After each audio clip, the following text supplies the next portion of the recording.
Call the September 6th Ormond Beach City Commission meeting to order. This is our first regular City Commission meeting in September.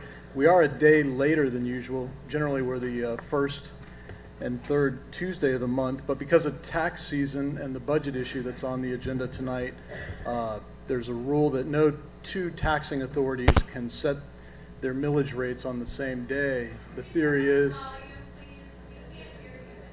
I'm sorry. And some people may still be talking. If you would, please stop talking and listen. So there's a rule that requires no two governments, Volusia County, City of Ormond Beach, have their budget meetings at the same time. And the theory is that residents would not be able to get to both to be heard. So when the county sets theirs on our Tuesday normal meeting time, we have to move ours to Wednesday. So here we are tonight, and that's the explanation for that. With that said, I want to make sure if you want to speak tonight, you need to fill out a request to appear card. We have those cards for you. Susan, if you'll wave and let them know we have the cards. You need to get them in quickly because we're getting started quickly, and if you want to be heard, we want to hear you. We're creating a record. This is all recorded for posterity, and it's important that we hear your voices. So please make sure and get those in.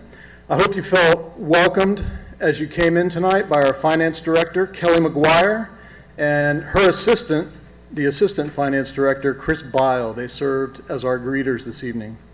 I want to introduce the folks who are sitting up in front of you. To my right, your left is Recording Secretary Taylor Lockhart. Next to her is City Clerk Susan Dodderis. Next we have Commissioner from Zone 1, Lori Tolland. Good evening, everyone, and welcome. Then we have Commissioner from Zone 2, Travis Sargent. Good evening, everyone.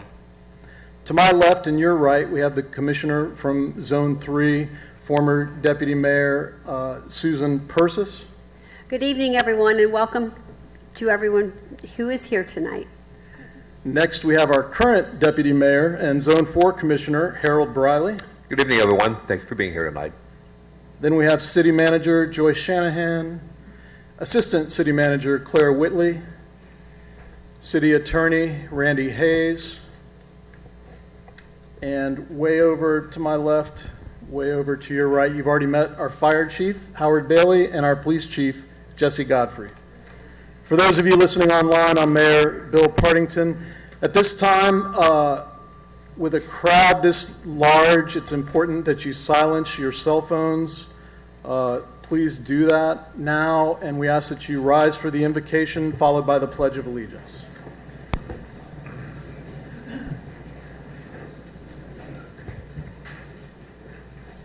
The invocation tonight given by Pastor Scott Smith, First United Methodist Church. I'm not sure if he was here. Okay. All right. The invocation given tonight by Mayor Bill Partington. We like it when a professional does it, but I think we're heard either way. If you would, please bow your heads. Dear God, we gather here as a community. We thank you for your love and your kindness, and we know that each of us is blessed to be a blessing. We live in a wonderful community. We work hard to keep it that way, and we ask that you pour your blessings out upon us. Help us to be civil, to work hard and understand each other's positions. We ask you to continue to bless the great city of Ormond Beach, and in your name we pray. Amen. Amen. Amen. Pledge allegiance to the flag of the United States of America and to the republic for which it stands, one nation, under God, indivisible, with liberty and justice for all.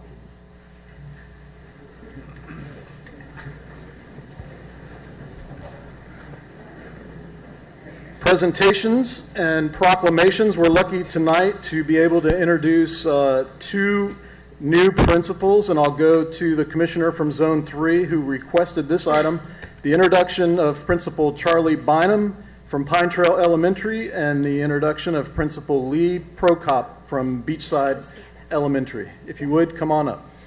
Yay! I don't see Lee in the audience. She may have had a conflict about getting here tonight, but Charlie is here, and this is Mr. Charlie Bynum, and he is the principal at Pine Trail Elementary School.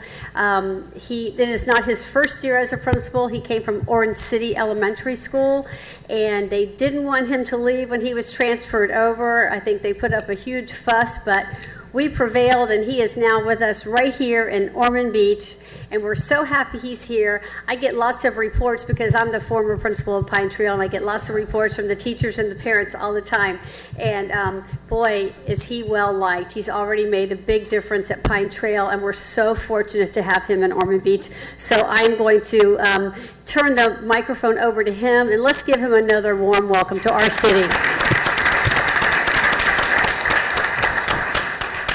Well, that's a lot to live up to, isn't it? I hope I live up to the hype. Yes, I was famous for a few minutes, but now I am very proud to be here at Ormond. Me and my daughter have transferred to Pine Trail, and very excited about being here. I know she's having a great time. I'm having a great time meeting all the parents, learning that parent loops are not built big enough. If you know anything about parent loops, there's never a big enough parent loop no matter what school you go to. I have enjoyed meeting all of them every morning, saying hello and good morning to them. I have 3 simple things that I bring to the table that I'm very serious about. I talked to our parents when I first met them. First and foremost is safety and security. Unfortunately, we live in a place and a time period where we have to take safety and security to the fullest, right?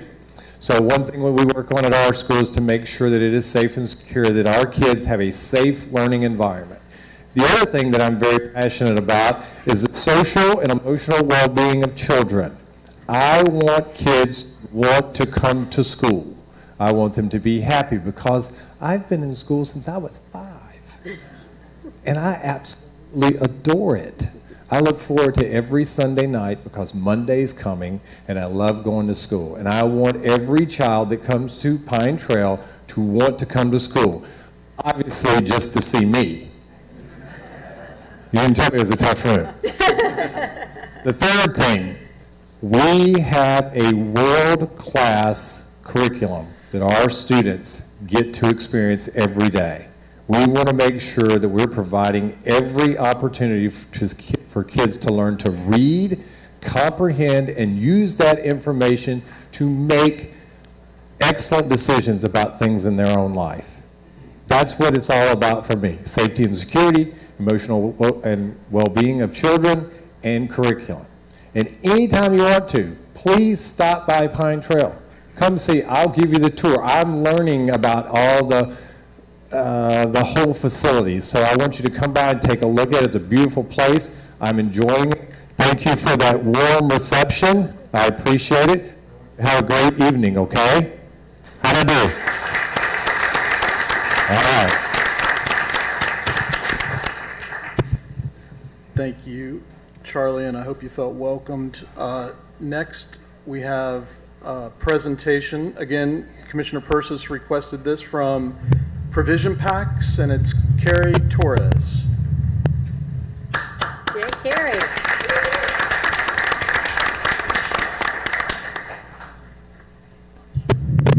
Well, this is a lot more than I bargained for tonight, but I thank you all for having me. For those of you who do not know who I am or what we do at Provision Packs, we are actually the largest backpack program in partnership with Feeding America and Second Harvest in Central Florida. In 2014 at Pathways Elementary, I came face to face with 2 hungry children in a classroom, my daughter's 2nd grade classroom.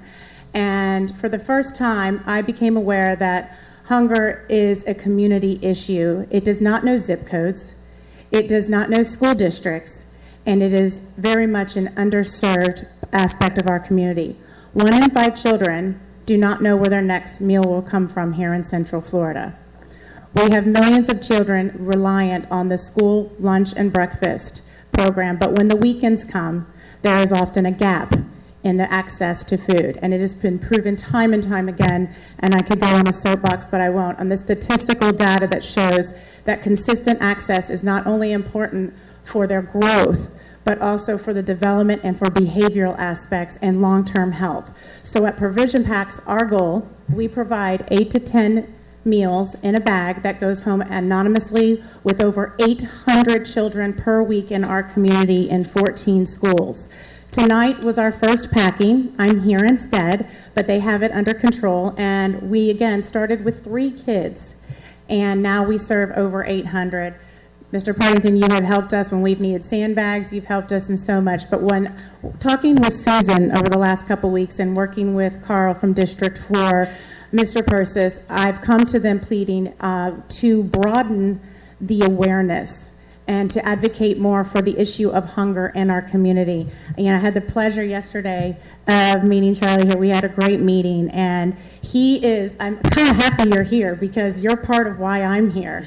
Charlie, can you tell us what the big difference is this year at Pine Trail and why being here tonight advocating on behalf of hunger and our mission is so important? Well, I can just speak from what I have experienced in that. I'm from the west side of the county where we had a program very similar to this, very successful one. And last year we had, do the numbers? Do it. Last year we had 9 students from our school, 9 students that were enrolled in this program that received a pack every Friday. And this Friday we will be servicing 120 students. 22, you added 2 more. 122, sorry, I forgot about the other 2. So it's quite a program, and I know Volusia County Schools feeds all students breakfast and lunch for free. That has been going on for a while, but this is a program that provides extra meals and extra snacks for kids on the weekend. They get to take this home, and they get to use it how they see fit. It could help the whole family, or it could just help that student. Just from that number alone, that's a big number. So it is a worthwhile program. I'm so glad we got to meet the other day, and I appreciate the work that you're doing. And if y'all can support it in any way, please do. Please do, because it's a worthy cause, because there's nothing worse than being hangry. Especially on a Monday morning at the table. Thank you so much, Charlie. A lot of people say to me, well, why is this my problem? They are the children, and jokingly but seriously, Whitney Houston said it best. Children are our future, and if we teach them and feed them, they will lead the way. But in order to do so, we need funding. And one of the unique aspects of our program is we do not require anything but permission from the parents. And what that does is it allows the parents to participate without fear, and it increases the level of participation, and it offers an ease to the school. We want to be an easy program to work with. We don't require any statistical or analytical data from the parents or the schools, which makes it very simple. Our bags get packed, they get delivered, and they get put in the backpacks for the children to take home. But this year alone, with the inflation costs, our food costs are well over $250,000 alone this year. I, as one person, and the teams that I've worked with over the last 6 years, we have knocked on every door that we can. And when I tell you, I was telling my husband, this community is built by the small businesses. The backbone of this community truly is the small businesses. They continue to support our mission. Because we don't require statistical and analytical data, which would stress the schools and decrease the population, the participation, and leave children unfed, we don't qualify for most grants and government funding. So everything is private through fundraising and donations. So what I'm here asking the commission today is to look a little further into our program, and if you could help us. My tentacles, as I say, have reached as far as they can go. I have knocked on every door that I know how to knock, but I am hoping, and I know from the work that we've done since 2014, that when people know, they do. And I just need more people to know, and I just need help getting on doorsteps. So we feed every elementary school here in Ormond Beach. We feed beachside. We go all the way, including we have 4 schools in Flagler, and we go all the way to Port Orange. This is the first year we are unable to expand because of the cost and the inflation. Our peanut butter cost alone just went up $10,000 for the year just because of the inflation. So today I'm asking you to look a little further into our program. For you all, if you know of businesses, communities, foundations, You can find me to ask more questions so that you could open the doors or even just lead me to the doorstep and I will knock of those who may share my passion to invest in these children, to help them not be hangry. And I believe that we can do this, but I do need help. My program needs help for us to continue to be here. We made it through the pandemic. We fed, we popped up tents at the YMCA, we popped up tents at the Boys and Girls Club, and we did a drive-through, and we feed Ormond, we feed Tomoka, we feed Holly Hill, and like I said, all the way down to Port Orange. So I know you have a lot on your agenda tonight. I've left a few packets. They're emailable as well. We do have a fundraiser coming up. If we were fancy, it would be a gala, but we're not. And I always wanted to create something that even if you had $5 in your pocket, you could feed. And that was always our mission. So the information is there. And again, you can find that on provisionpacks.org. We are grassroots, 100% funded, and 100% volunteer, other than our low overhead, and every dime stays here in our community. So if you all can find it in your hearts to help me find more ways to help fund our program, I would be so grateful. Thank you, Susan, and thank you to your husband for helping me get my voice and our mission and advocate for our children in our community. Thank you all so much. Thank you. Thank you.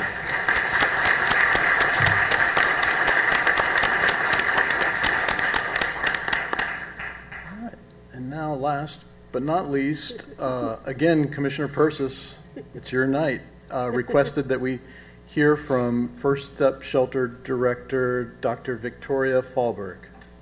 Yeah, welcome. Welcome.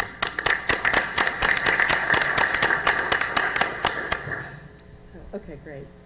So first, I just want to say thank you for having me. Thank you for Susan being on our board of directors. I also want to introduce Roseanne Tornator. She runs Wholesale Lighting. She's another member of our board of directors, and she will come with me to a lot of my presentations. She provides a lot of support, and I'm very fortunate to have a really good board of directors. So I'm going to start. I just want to tell you a little bit about the work we've been doing. I'm going to get to the data, but I just want to share that this month we passed the 1,000 mark. So we've had now 1,009 individual unique people who have actually come through our shelter program. And of those people, 52% of them have gone into regular housing, and 90% of those people who've been there at least 2 years are still there. So those are just some of the things, but just because this is the month that we got to that 1,000 people mark in 3.5 years. So this is the shelter. So I don't know how many of you have actually been out there. It's, out there across the street from the jail, 92, halfway to DeLand. So this is the outside of the shelter. This is our men's dorm. This is our common area and our cafeteria area. It's quite large. One of the things that we can do is we can shut that in half. And so we also function as a hurricane shelter. So we can have up to 40 people in there. So we have about 70 people in there on a regular basis. But for hurricanes or cold weather shelter, we can shut it off. We have 2 spaces that we can use now and bring in an additional 40 people. So we've had people in there for Nicole, and we've had the people in there for Adalia, believe it or not. That wasn't much of a hurricane, but nobody knew that. So we had them there, and we work together with the county for the hurricane shelter or for the cold weather shelter. So this is where we partition it off. We have a big partition. The other people stay in the front half, and then the regular people who are in the shelter would stay in the back half. So we have a really nice commercial kitchen. We have 3 meals a day for 70 people a day, so there's a lot of cooking that goes on. This is what's called the safe zone. The safe zone is for law enforcement only. This is where people, law enforcement from our participating cities, are allowed to make a decision whether or not they want to bring a person to jail or to bring them to the safe zone instead. So this is just a place for people to go as a form of jail diversion, and that's up to all of the individual officers who make those decisions. This can hold up to 24 people, and I'm not sure if I said this is the Roseanne Tornator safe zone, but this safe zone was to build it, that was all donated by Roseanne, and we are very grateful to her for that. Yeah, that's amazing. So our residents, so most people are probably aware, but there's 2 shelters in the city, one that works with families and one that works for the individuals. And so we're the one that works with the individuals. And the people that come to our shelter, they're generally older. So, they're usually age 50 or older. We get about a 40-60 split between male and female, about 35-65 between black and white. About 90% of them have some kind of a psychiatric condition or some kind of a medical condition or both. And they also come in about 85% of them have had drug or alcohol issues in their life. The average length of stay is 61 days. But for the people who come in, a little bit more than half of them are actually able to successfully complete the program. I believe that when people come into our program, they have the best of intentions, but because they're dealing with so many issues in their life, there's the drug abuse, the alcohol abuse, there's the mental illness, and then just a lot of other trauma that they've experienced throughout their life, about half of them are not, they leave the program before they are able to complete it. We're always open to having people come back, unless for some reason they've engaged in behavioral situations that make it untenable for safety issues for staff or for other residents. So when I say the average length of stay, that includes the people who leave very shortly after they're in the program, or it includes people who end up being there longer than that, because we never kick anybody out of our program if they're doing everything we've asked them to do. And through no fault of their own, they haven't been able to find housing. So we work with everybody, but a lot of people have very low income, and the more that the rent prices go up, it's becoming harder and harder for us to be able to find people housing very quickly. So we do have a lot of relationships with landlords, which helps us a lot, but it still can be a challenge. So I think I ran through most of this. The only thing that I'll add to this is that what really surprised me the most was how many physical illnesses people have.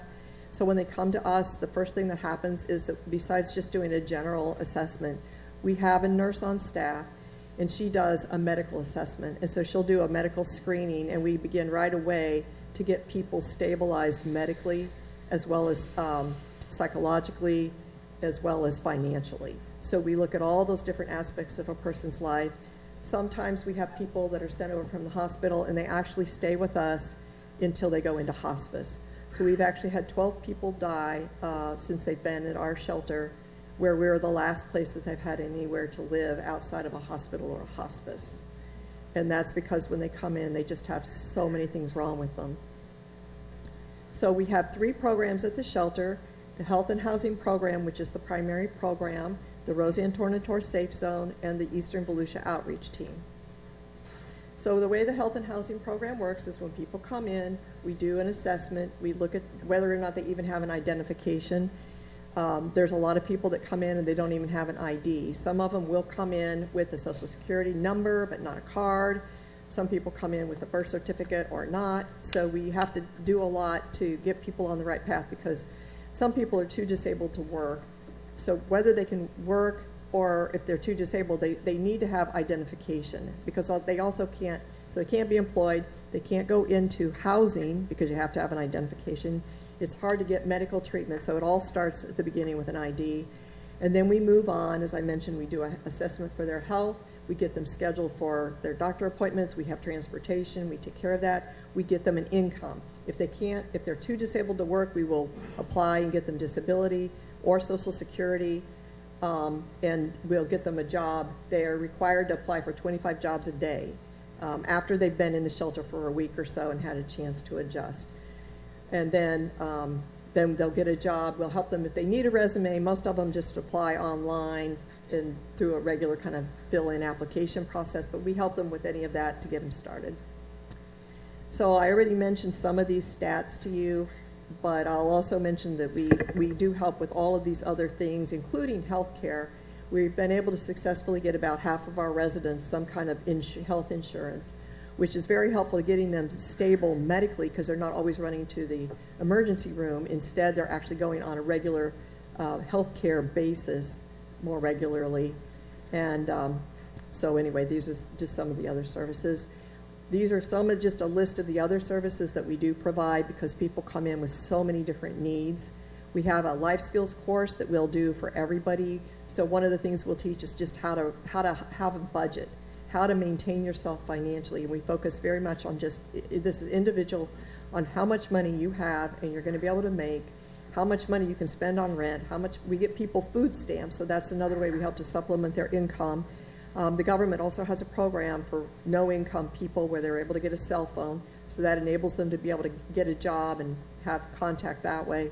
So anyway, we just do all of those services because that's what people need in order to be able to just stay in a place and not keep moving around and not be on the streets. We work with all kinds of community partners. We work a lot with the VA. We work with Halifax and Advent Health, the Department of Public Health. We have AA that comes into the shelter 4 times a week. There's a place called Outreach Community Care and Volusia Volunteers in Medicine that they do help us with a lot of our medical needs and the mental health needs that people have. And even this list isn't complete. We have so many people in the community that we work with, and it's great to have those kind of partners in the community. So about 1 out of every 8 people who are in our shelter are veterans. It can vary, so sometimes it's like 1 in 10, but right now it's 1 in 8, but that's usually about what it is with our veterans, and that's one of the reasons we work so closely with the VA. So our other program, as I mentioned earlier, is the Roseanne Tornator Safe Zone. So in 3.5 years, we've had over 3,000 people come in and out of the Safe Zone, because the Safe Zone is not a regular program. It's a diversion where the police can bring people, they come in, and the next day they leave. So that's how that program works. But we serve meals to all of the people that are in the Safe Zone as well. And they have access to, we keep a porta potty out there, and so they have access to a lot of other things too. And then the last thing is the Eastern Volusia Outreach Team. We've had this program going on for about a year now. It got kind of disrupted last year with the 2 hurricanes back, but it's up and running really well again now. So what that is that any resident in any of our participating communities, anybody who's here, if they see a person on the street that appears to be in need of a shelter, a place to go, they can give us a call on our helpline. That number is 386-999-HELP. And we have a team that works with, so we have one of the sheriff's deputies works with us. So we do this with Volusia County, and one of my outreach workers will go out and visit that person. So you call, you tell us where they're located, and we go out there and we try to persuade the person to come to the shelter. Because there's a lot of people who they decide not to come to the shelter. So even though we've had 1,000 people, you will still see people on the street. And I have people asking, well, why, if we have this shelter, why are they still there? Well, it's because there's no law that prevents them from staying on the street if that's where they want to stay. So what we try to do is to let them understand what all the benefits are to being at the shelter and persuade them to come up to the shelter and participate in our program. And then the last thing is that we do the cold weather shelter and the hurricane shelter, and we do that also with Volusia County. So since the program got started the first year, we started with 155 people total for the whole year, and then each year we've had more people come in the shelter, so that's how we got to over 1,000 people. And so we've also increased our daily capacity. So when the shelter first opened, there was capacity for 40 people. Now we have about 65 to 70 on a daily basis, but we're open for 100 people. If we had 100 people who wanted to come in the shelter, I mean, we couldn't do all the intakes in one day, but we have the capacity to serve those people at this point. We also, have worked hard to get people health insurance, income, and housing. Those are some of the primary things that people need to be stable in their home. And that's it. And I just want to say thank you so much, number one, thank you.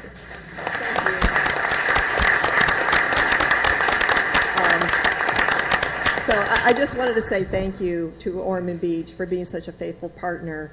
It's because of you and our other partner cities that we're able to do this kind of work. So I mean that very sincerely. Thank you all so much. Any questions for Victoria or comments? Commissioner Persis. Yes, Victoria, I just want to, I'm so glad that we have a huge audience for these people to hear what you do each and every day. It's a tough job. You are very appreciated, and I'm so happy that you're here, and we appreciate everything you're doing for people that are in need, because there are people out there like that. And really, I'm just really happy that you all got to hear this, because your job is really, really tough, and it means you have a really great heart. So thank you. And Roseanne, thank you for everything you've done too. You're amazing, both of you ladies. Thank you so much. Thank you.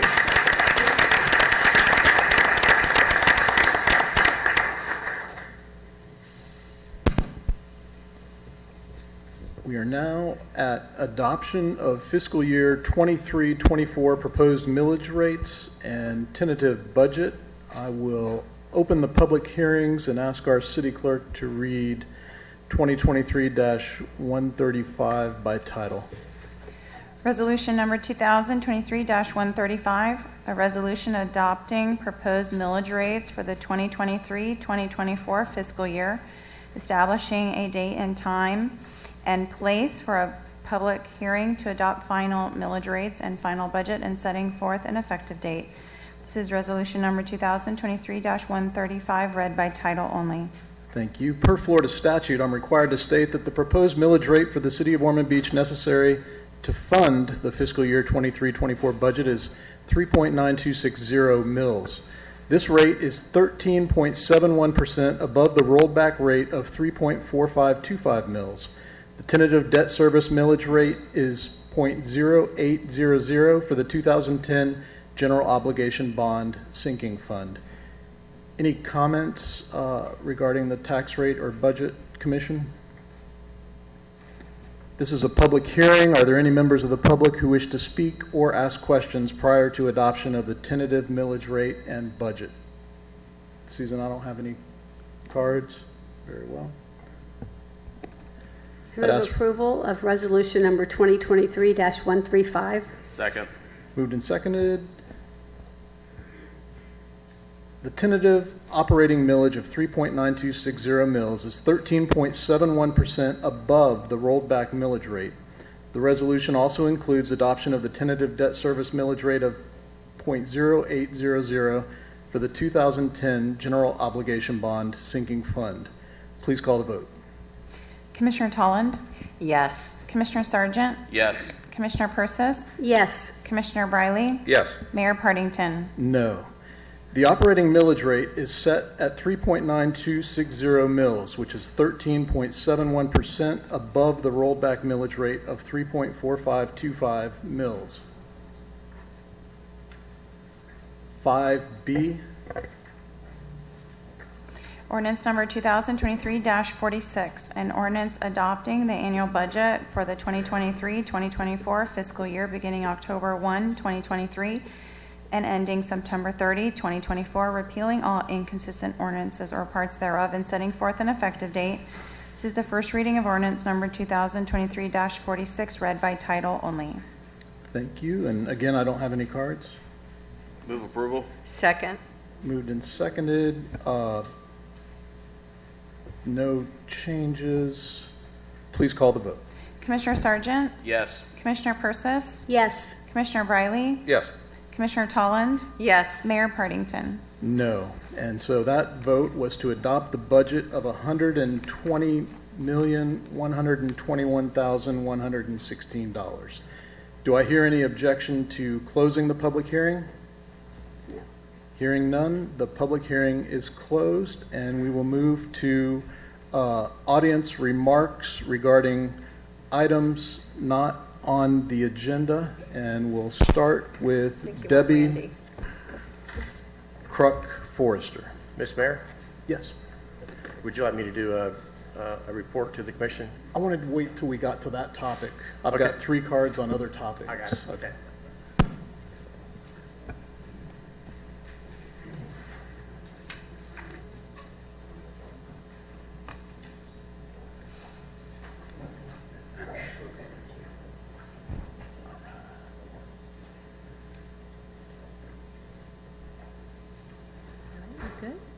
For those of you good evening. For those of you who don't know me, my name is Debbie Kruk Forrester, commander of Ormond Strong, a nonprofit supporting military veterans, first responders, and their families. This is a representation of our over 22 U.S. soldiers, including active duty, military that are retired veterans, and reserves who commit suicide each day. And the same number applies to the first responders. That number has risen due to the increase of the Custom and Border Patrol agent suicide. With September being National Suicide Awareness Month, our organization is holding its third annual 22 Hours for the 44-Day event at the VFW Post 3282 in Port Orange.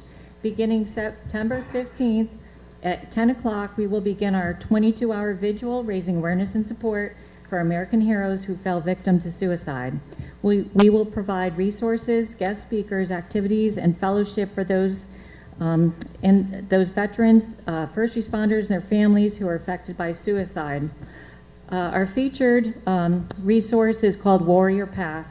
I can vouch for that. A lot of the veterans don't gather, like the Korean War vets and the Vietnam vets, the Somalia veterans, the Desert Storm veterans, Afghanistan veterans.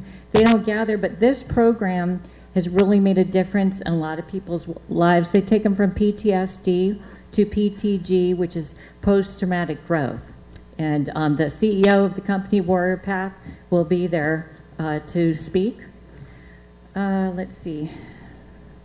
Every hour on the hour, our military veteran first responder who fell victim to suicide will be honored. Our vigil will end at 8 o'clock in the morning on September 16th. This event is open to the public. We have a lot of different things besides the speakers. We have people volunteering from the community if anybody would like to. Some are teaching crocheting to veterans. There's art.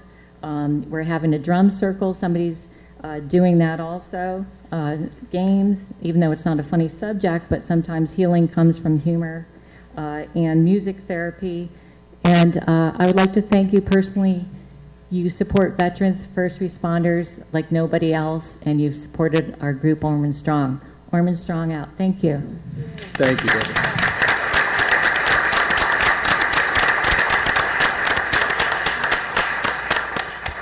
Sean Harmon.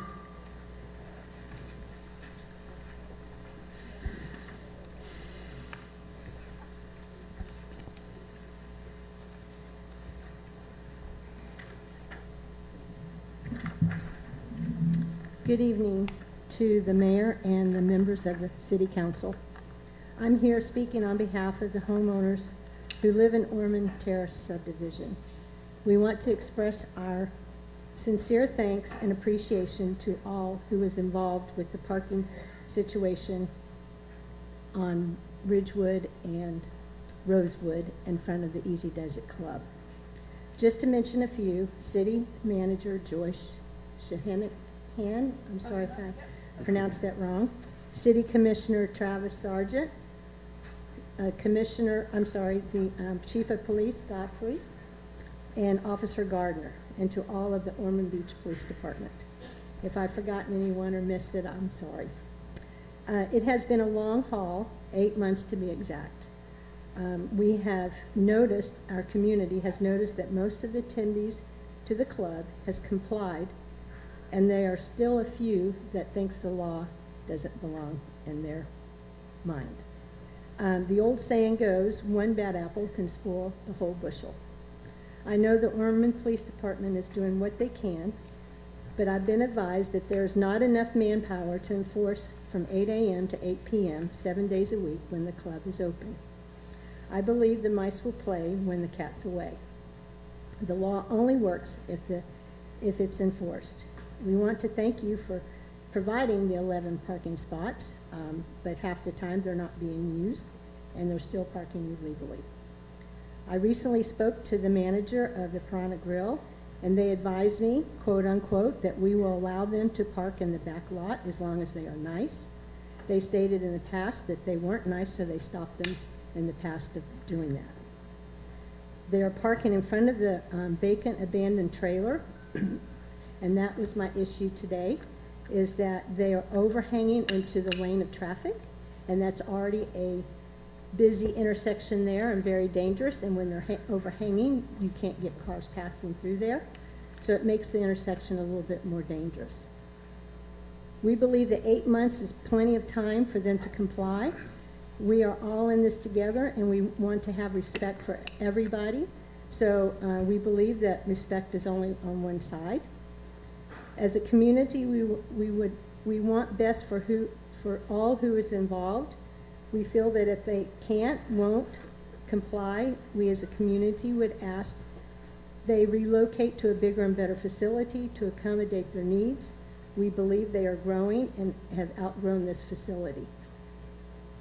Again, I thank you for listening to me. I know you have a lot more on your plate, but this is important to our community. And look, I have 4 seconds left. Thank you. Thank you. Flavia Casasola.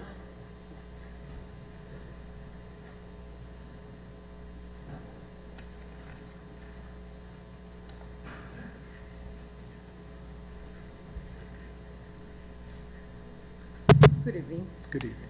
Mr. Mayor, Commissioners, thank you for your time. My name is Flavia Casasola. I reside in Tomoka Oaks. My name is Flavia Casasola. I reside in Tomoka Oaks residence. As you're well aware, there's highly contested development that the plan took place into the old golf course, planning to stuff 272 homes into that golf course area with no exits directly out. And now to add fuel to the fire, pun intended, we're gonna have a fuel farm next door. There's a disaster that happens. How are we planning to get these people evacuated through Tomoka Oaks in established residence?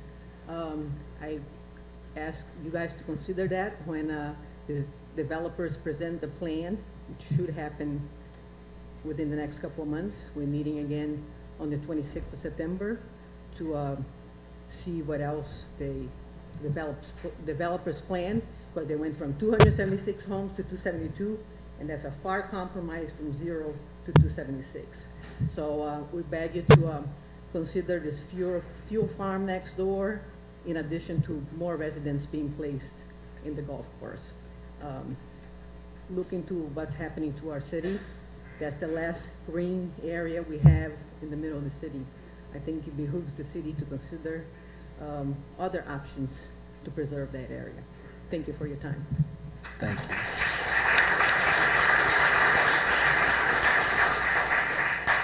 Robin Hyder.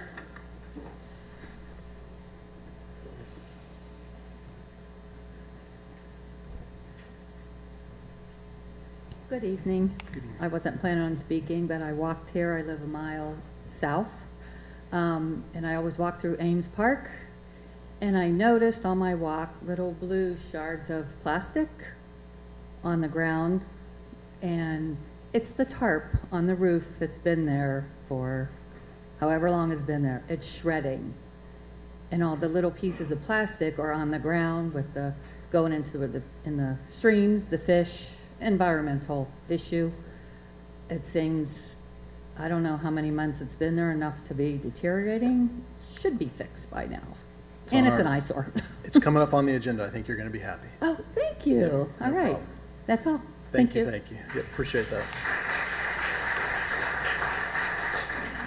All right. And now, before we go to the Belvedere issue, I want to get an update. I know staff has been working feverishly.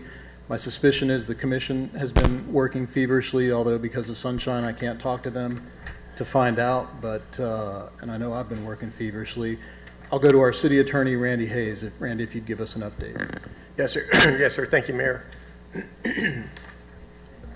So the fuel farm project is, another one of those projects that is a result of issues regarding a common shared boundary between the city and the county. And, it's, these things do present themselves from time to time. This is not the first difficult project that has come up in the county that we've had to deal with. And we've addressed some in the past. You have to have a plan. We've been formulating a plan. And for instance, by way of example, we had the cheaters that took about 4 or 5 years. We had the motorcycle gang, which took about 2 or 3 years. And unrelated to that, but in terms of the planning for the process, we had a fascist group earlier this year that took several months for us to resolve as well. So this project falls in that in that same basket. We know a lot more today than we did 2 weeks ago, and we have been in constant communication daily, sometimes multiple times, on my part with the county attorney's office, on the city managers, and with the county administration and their staff. We have also consulted with various professional consultants, including environmental consultants. We've consulted with attorneys from the Holland and Knight firm in Tallahassee. This is their bread and butter, what they do. So we feel like we have a very good understanding of the issues as they presented themselves with respect to the first PIP permit that was issued. I want to remind you that this is a county project. It's not a city project. You don't have any authority or jurisdiction to approve or disapprove the project. That's at the county's doorstep. What we do know is that, and I confirmed this today, the county has yet to receive a site plan. So they don't have a plan to review the technical analysis. We do know that there's going to be a lot of issues and hurdles and permits and those sorts of things that the applicant is going to have to navigate through. And I've been doing this a long time. I think it's going to be a big challenge for them to do that. In addition to the DEP permit, they're likely looking at permits from St. Johns River Water Management District, wetlands impacts, traffic issues, all sorts of things that present opportunities for us to participate on behalf of the residents and help the county staff make what we believe is the correct decision with respect to this particular project. I do want to talk a little bit about how these types of issues occur, because they present both short-term and long-term issues that need to be resolved. The short term, we know what that is, right? We've got a fuel farm that is proposed on land in the unincorporated county that happens to be situated right behind SR Parat, on our doorstep, more or less. And we've also worked very closely with SR Parat. They're great people to partner up with, and we're going to continue to do that. And as I told them, we're into this for the long haul. So the issue regarding the common boundary is something that we can address long term. And until we do that, we're going to continue to have problems like this occasionally. Not all the time, but occasionally. And by way of example, again, and this is just background information more for the public than it is for you.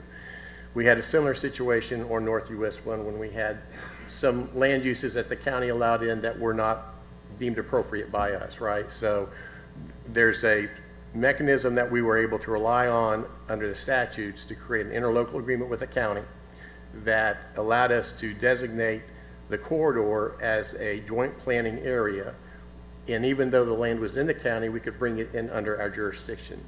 I think the time is probably appropriate now for the city and the county to sit down and talk about another interlocal agreement establishing a joint planning area for the common boundary area. I spoke with the county attorney several times this week and last week. I think they're amenable to that. I think it'll assist them as well as it will assist us. It will give us more direct control and more direct input on these projects as they come up through the county. Because a lot of times we don't find out until we found out like we did 2 weeks ago, right? And so then we're all scrambling to put pieces together and put a plan together. So on the short-term issue, we continue to identify the issues, and I've identified some of them, and some of them we can talk about publicly, and some of them we're not because we don't divulge confidential information or strategy and those sorts of things. But we want to continue to work with the county in a productive way. We want to continue to work with SR Parat in a coordinated effort. We want to continue to engage with professional consultants, whether it's environmental, traffic analysis, wetlands, those sorts of things. And so we'll look to you this evening to give us continued direction in that regard.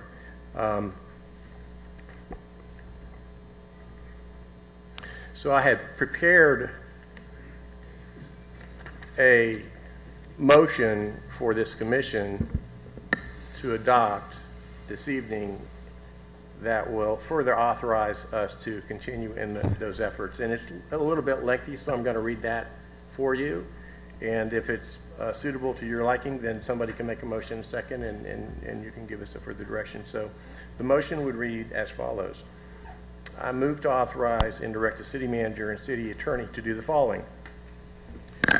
Provide assistance to Volusia County as a permitting agency with jurisdiction over the proposed fuel farm project in its review and analysis of the project, including but not limited to an analysis of the issues and harmful effects that will be created by the project.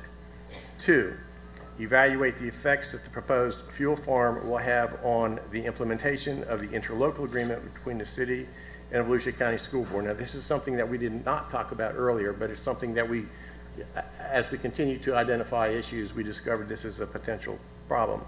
Regarding the use of the city's recreational facilities at the airport sports complex by the school board, including the effects on the school board's ability to use the recreational facilities for football, baseball, softball, soccer, and other school-related activities, including the ability of emergency responders to respond to emergencies during those events.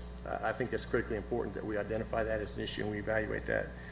To evaluate the effects of the proposed fuel farm will have on the city's municipal airport operations at the sports complex, including the ability of emergency responders to respond to an incident should there be. And you may remember there's going to be upwards of 167 fuel trucks daily, and there's going to be, likewise, there's going to be some patrolling by rail. So it's not the best location for the site. It's just a recipe for bad things to occur.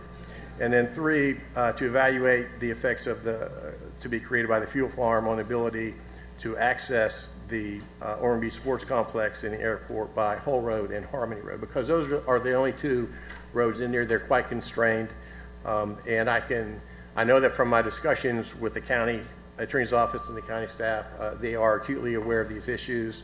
Like I said, they do not have a site plan, so they do not have the ability to do a technical analysis. So they're trying to figure things out, much as we are.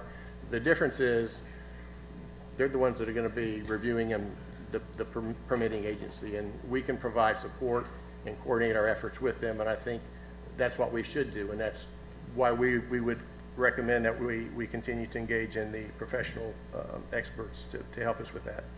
And so number 3 would be retain professional legal consultants that are deemed necessary to evaluate the issues and negative impacts related to the fuel farm project, including but not limited to consultants related to environmental, traffic, wetland, environmental, fire suppression, emergency responders, airport operations, water, permits, administrative, and other issues. And 4, take all reasonable and necessary action to protect the interests of the city in the application, review, and permitting process by the county, because it's their jurisdiction. 5, express to the county a desire to create an interlocal agreement establishing a joint planning and municipal service area pertaining to zoning and land uses for land in the unincorporated county where the common boundary of the city and the county meet, and to prepare an interlocal agreement to address those concerns. That's to address the long-term issues. We were successful working with county staff a few years ago on a similar agreement as it related to US 1 corridor. And you know, as these things occur, the county's boundaries are established by statute. They don't move, they're fixed. But boundaries of cities, they expand, and they can contract, but they expand based on annexations from the county into the city. It's not an uncommon occurrence. Ordinarily, there's not an issue. But when the growth encroaches into the county's boundary line, that's where we can sometimes have uses that are not necessarily appropriate under the city's parameters, but maybe under the county. And ordinarily, you know, industrial uses typically get shoved off to the outskirts of the county's boundary, and so that's where these uses tend to end up. The challenge for us is our growth has kind of caught up with that. And so that drives the importance of working with the county staff to develop that joint planning area where we can determine what types of uses may be appropriate in the area and exclude certain other uses that are not appropriate in that area. So with respect to the project itself, you just need to be aware that we don't have permitting authority, we don't have jurisdiction, but we do have the ability to exert some influence. And I think we have every intention to do that. So that's the motion that I would propose for you this evening. And if that is suitable to your liking, then we can have somebody make the motion and second that, and then we will continue with our activities. Thank you, Randy. Commissioner Persis. No, I move approval. Second. All right, Susan, you can score that. Any questions or discussion, Commission? No, I would just like to think that you are addressing the short term and the long term, because that's, you know, we're in the crisis mode, so I appreciate the fact that we're pulling in everything we can to do what we can, and also looking at the long term to avoid this, so thank you. Mr. Mayor. Deputy Mayor Briley. I would just like to state, for everyone here, just so you know, since in the past, it's been a little bit more than 2 weeks since we last met and you all were here.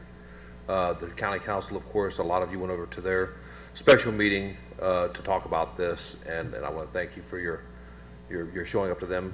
Your city commission, your city staff has also been busy sending letters to all of our folks in Tallahassee, Volusia County, FDEP, and the applicant themselves saying this is the wrong project at the wrong place.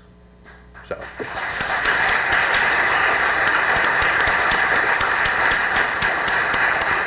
Thank you, Mr. Mayor. Anyone else? I don't think I could say it any better than that. It is the wrong project in the wrong place, but I too want to commend our staff for jumping on this and doing everything possible that they can to stop this scary place from coming here. So thank you so much.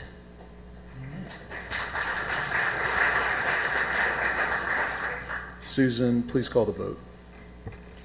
Commissioner Persis? Yes. Commissioner Briley? Yes. Commissioner Tolland? Yes. Commissioner Sargent? Yes. Mayor Partington? Yes, thank you. And Commission, we have about an hour's worth of speakers. Do you want to hear them all at one time, or do you want to do the normal procedure where we listen for 30 minutes, stop, do the rest of our meeting, and then before closing comments, listen to the additional 30 minutes? I would say all at once. So I just need a motion to... Mr. Mayor, I'll move that we hear all of our speakers at once. Second. Moved and seconded. Susan, please call the vote. Commissioner Briley? Yes. Commissioner Tolland? Yes. Commissioner Sargent? Yes. Commissioner Persis? Yes. Mayor Partington? Yes. Raymond Franzen, followed by Connie Colby.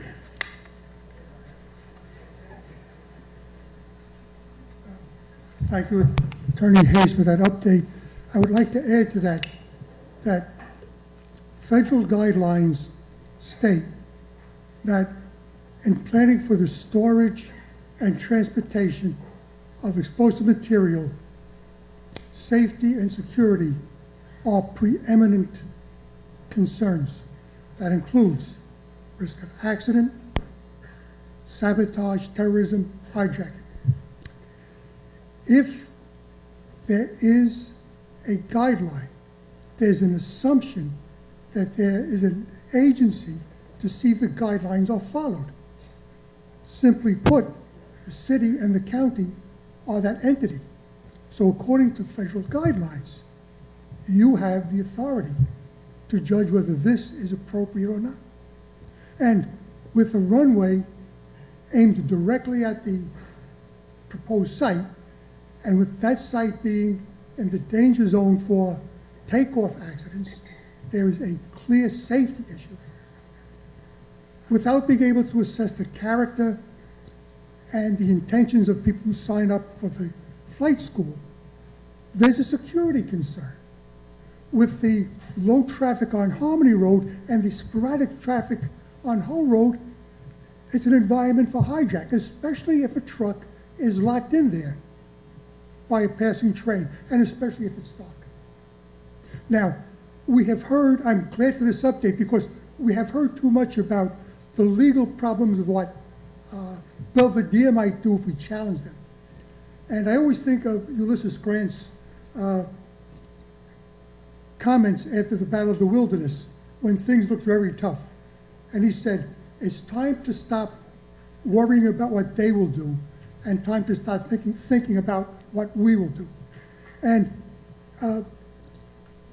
I firmly believe that simply following federal guidelines gives the city and the county the right to reject this proposal.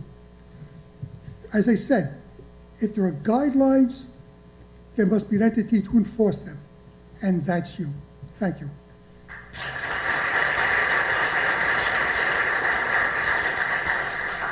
Connie Colby, followed by Patricia Franzem.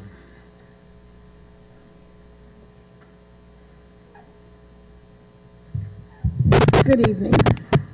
Connie Colby, 108 Robo Lane in Ormond Beach. First of all, thank you for the letters that you got done so fast, and I've read them. They were really very well written. As far as the Belvedere Terminal, I don't know if anybody's done any background search on this. I don't really understand why we're dealing with this company at all.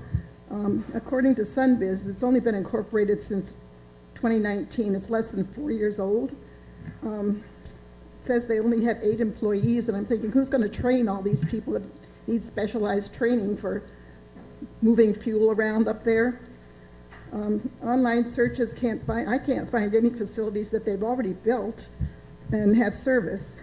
I don't know why we're so anxious to do business with such a potentially lethal project for a company like that, which doesn't seem to have any positive footprint that I can find, and I don't want to be their guinea pigs.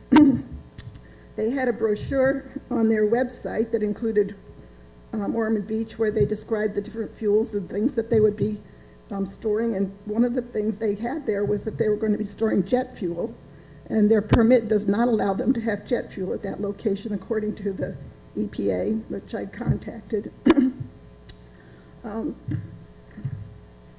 I had, until I heard what Mr. Hayes had said, I had some other things I wanted to talk about, but the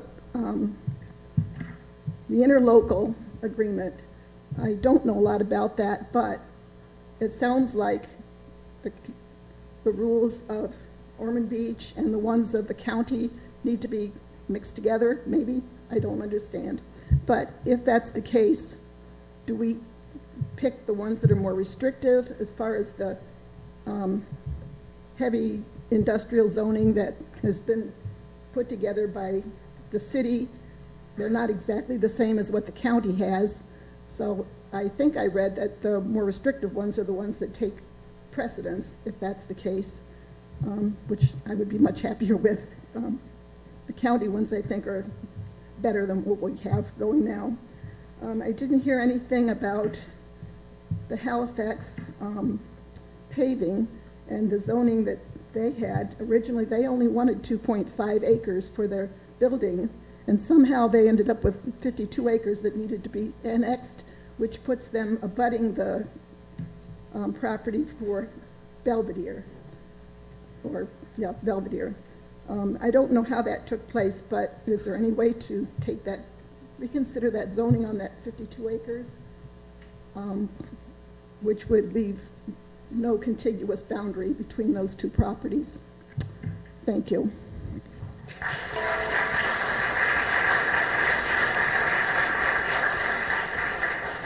Patricia Franzem, followed by Suzanne Scheiber.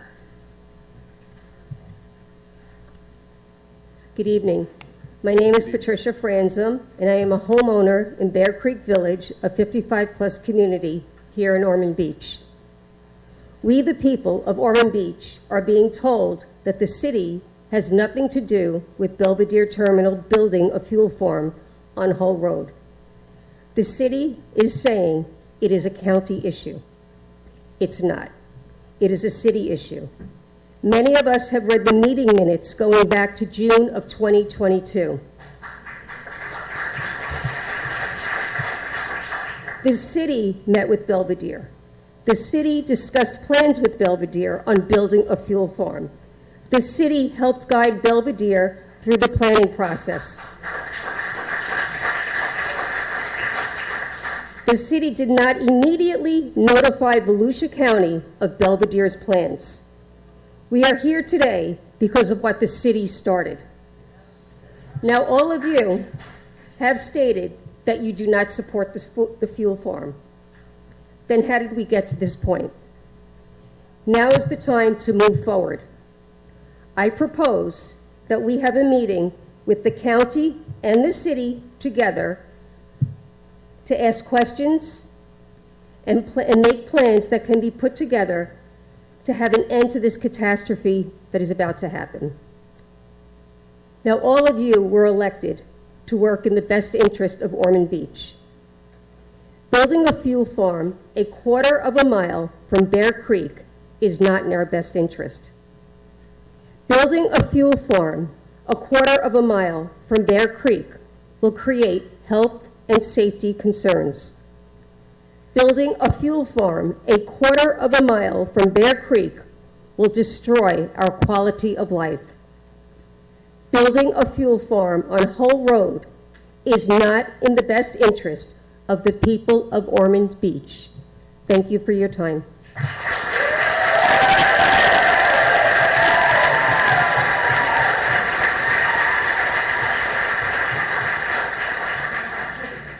Suzanne Schreiber, followed by Karen Delisle. Good evening. I'm Suzanne Schreiber. I'm representing Green Volusia at 548 Sandy Oaks Boulevard, Ormond Beach. On June the 8th, at the Ormond Beach Planning Meeting, there was a creation of an I-2 Heavy Industrial District Land Development Code change that was passed. The applicant was listed as administrative. From the document, it says the proposed amendment will not adversely affect public health, safety, welfare, or the quality of life. Also, in the 23-page document, use of fuel storage facilities was brought up. The door was open for the future of the fuel depot. On 8/1, the commission minutes reveal discussion on the creation of the I-2 Heavy Industrial District. The question is, why did administration bring forth this heavy industrial district without the fuel storage applicant?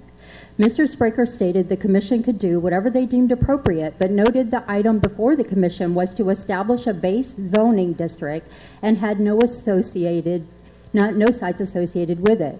Why would the staff initiate LDC creation knowing the meeting with Belvedere Terminals existed the year before?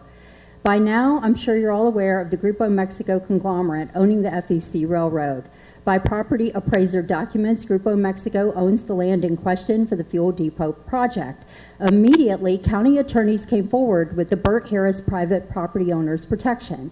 Is Belvedere Terminals owned by Grupo Mexico? And if so, for the sake of transparency, please say it. If not, why start the citing Burt Harris as though the county has done all their due diligence? The statement made at the county was to let the process play out. The process has been playing out. The residents can see the process is pandered to an out-of-state conglomerate who owns our railway and a piece of land but doesn't live here. The residents that are impacted do live here. The request is to reverse the City of Ormond Beach administrative decision to create the I-2 Heavy Industrial District. Mr. Hayes noted that if the commission would like a broader discussion, the staff could create a separate agenda item. As elected representatives, you must give staff direction, not the other way around.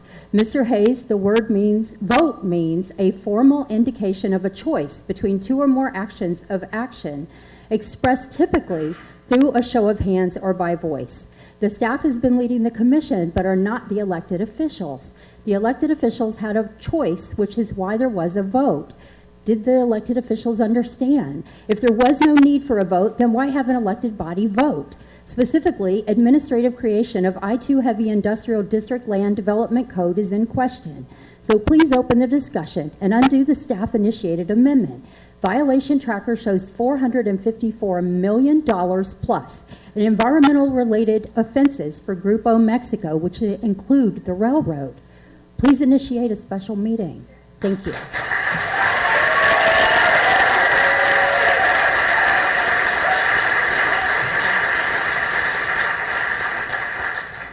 Karen Delisle, followed by Arthur Armstrong. Good evening. My name is Karen Delisle, and I live at 3225 Leinster Circle in Ormond Beach. I'm here to present my thoughts about the Belvedere Fuel Depot. Thank you for the opportunity. The proposed depot is unsafe for our residents in Bear Creek, Ormond Lakes, Ormond Grand, the village of Pine Run, and beyond. It is unsafe for the large Ormond Beach recreational sports complex with a playground for children, even disabled children, in a dancing school. The businesses on US 1 and the Ormond Airport, the busiest private airport in the state of Florida, with an average of 264 flights per day, according to 2022 statistics. The Ormond Airport accommodates 2 aviation flight training schools. The US 1 I-95 interchange is already known to be dangerous, especially for tractor-trailer trucks. And according to the State of Florida Department of Transportation, you must have funding to remodel, replace the interchange at least 2 years in advance of the project. To date, there is no money set aside for this project, so we're going to put 165 fuel hauling trucks on our roads every day. That is fuelish. It is unsafe for our environment, the soil, the Tomoka River, our air, our older population, our parents, our children, our grandchildren. We are the lightning capital of the world. 40-foot tanks equal to a 4-story building could become a lightning rod for lightning strikes. A business deal made in 2022 is not a good business deal in 2023. The proposed site is bordered by a playground, a sports complex, a dancing school, the busiest private airport in Florida, with an average of 246 flights and 2 aviation schools, and now an unmanned control tower on Sundays, and sometimes half a day on Saturday. Now let's add Biketoberfest and Bike Week to the traffic congestion too. Another point, US 1 is an evacuation route for our Volusia County citizens and visitors for hurricane storms and fires. Louisiana had a fuel farm fire 2 weeks ago, and a 3-mile circumference around the depot had to be evacuated. Where will our residents go? How are they going to have the money to afford housing and restaurants? Imagine evacuating Ormond Lakes, Pine Run, Bear Creek with a raging inferno on US 1. And finally, let's invite the Belvedere Board of Directors to live on the land adjacent to the fuel depot. And when they say they don't want to, we say exactly. Thank you. Arthur Armstrong.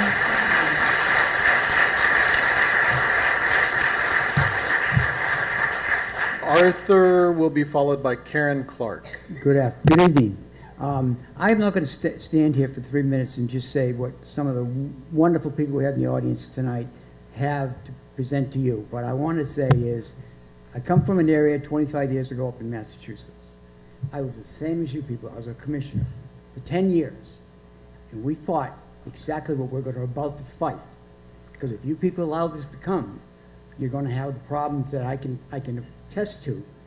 And millions of dollars later, to fight something like this. It took us 5 years and millions of dollars to fight a company that's much bigger than these people. They had a fire because they wanted to put it in a tank farm like they want to propose here. You cannot believe the destruction in the uproar of a community when you have something like that. All right? It is phenomenal. Right now we have 2 individuals here, the police and fire. Neither one of them have the forces to fight a fire or to help enough in law enforcement if we have an explosion at that terminal. Absolutely do not have it. They know it. Volusia County knows it because I talked to them up there too. I even called Ron DeSantis, all right? And I put a call in him. I'm waiting for him to get back to me. He better get back to me because he's going to be in the paper. He's running, he needs to come back to Florida and take care of business. And one of the business, because he's here a lot, okay? He comes here. And he needs to fly in here in our little airport before we stop that mess over there and find out what's going on and get to the point, Mr. Mayor, where this all started. I've heard a bunch of stuff from town council. And town council, God love you, You don't have enough power in lawyers to fight a company like that, and if there's an incident like this taking place that I'm talking about tonight, you're sadly mistaken. You're a good man, you're a very smart man, but you're going to need a multitude of people to fight it if something goes wrong, or even if you get this thing. I mean, I could go on and on and on, but the point is, this is no good for this community. Absolutely no good. And the other thing is, I'm going to be pointing, because I was an elected official, every one of you will not be here next election. I promise you that. I promise you that. And you're on zone 1, and we don't hear hardly anything from you. We've got to have meetings at the clubhouse. We have meetings I own property in both places, Bear Creek and over Norman Lakes. We don't see you. We don't see you. You need to be there. You need to fight for us, not just sit up here and look good. If you'll direct your comments to me, and I take offense to that because I know how hard she works for this community. Listen. She works hard. She's been working harder than I've been working, and I've been working really hard these last 2 weeks. You need it done. You're not done. Now you're running out of time. Thank you. Karen Clark, followed by Alan Cohen. Thank you for letting everybody say their piece and everything. And this is a really good practice round for when we all go to the county, because we're not done with them, because we're your army that's behind you. Just remember that, because nobody wants this thing. Is it legal to look into the personal background checks of the people involved in the company that wants to come in the fuel? They may have a new company right now, but how many other ones had they had in the last 20 years that left places burning and environmentally discharged? You don't have the money for the proper, like the gentleman just said, all the fire and the police and everything else, and our hospitals can't handle it. So there's a lot of things that, we can fight, but it still comes to the DEP. And I know there's ways of fighting it. We can use our state attorneys. Why not? Anyway, thank you for having, and everybody, thank you all for being here. I'm from Glenwood on the other side, and I'd like to help you guys over here, because I know what it's like to fight the county and win most of the time. And you're concerned people. You don't want this thing either. Thank you, Karen. Alan Cohen, followed by William Miller. Thank you for your time today. I came here with some plans of talking about different things that a lot of people have already spoken about. It was very positive to hear the positive things that Attorney Hayes and the rest of the commission has talked about. I was really kind of surprised, and I'm going to defer my time to other people that have some, more interesting messages than I was going to have today. Thank you. William Miller, followed by Don Johnson.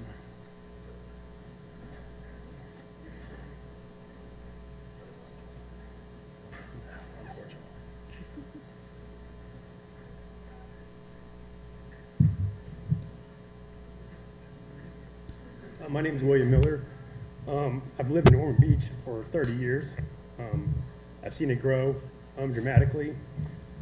Everybody has said pretty much the same thing I want to say, but I'd like to invite each and one of you guys to come down to the soccer field and stand on the corner of Harmony and Hull Road with Evan, and stand on the corner and see the traffic that's coming through. We'll line up 170 cars down Pineland, and we'll run them through in a 24-hour window, so you can actually see what it's going to do. It's easy to talk about the safety and talk about it, but until each one of you guys come down there as a group and stand there and see what it's going to go on and what's happening, the traffic jams you already have on Saturdays at a sports complex, I don't think talking about it really makes a huge impact until you physically come see it. So, thank you. Thank you.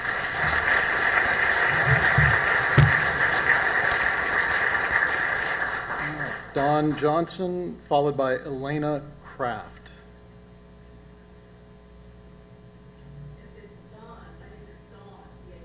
That's it?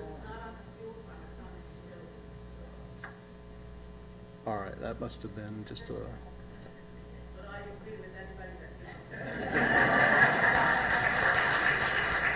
Elena Kraft, followed by Rebecca Mangali.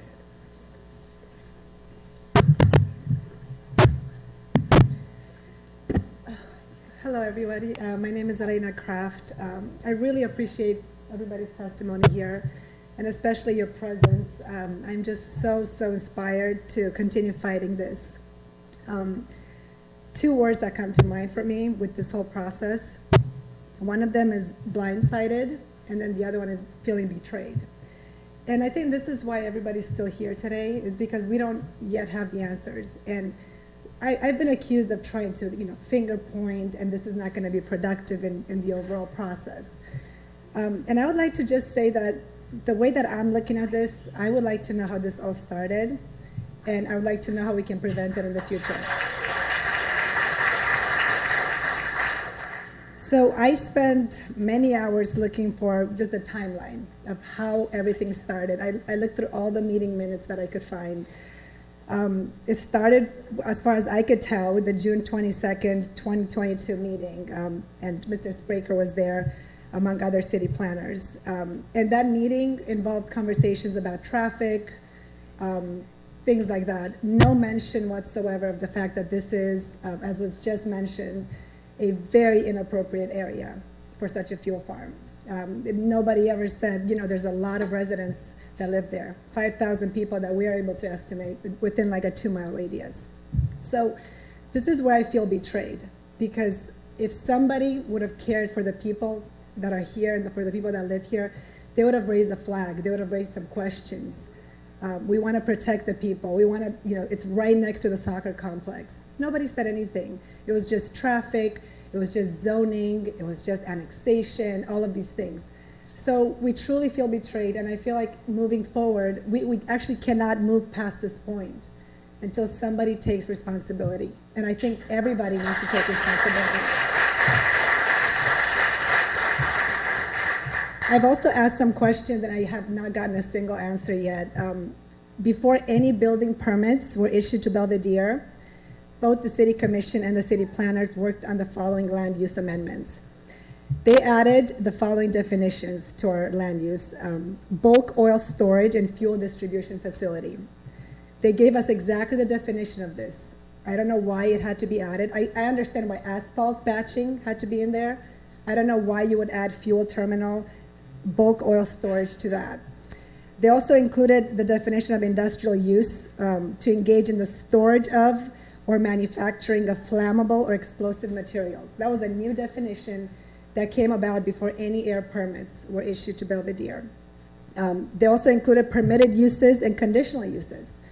A very specific conditional use was oil storage and distribution facility. This has nothing to do with Halifax paving, so I need answers. Thank you.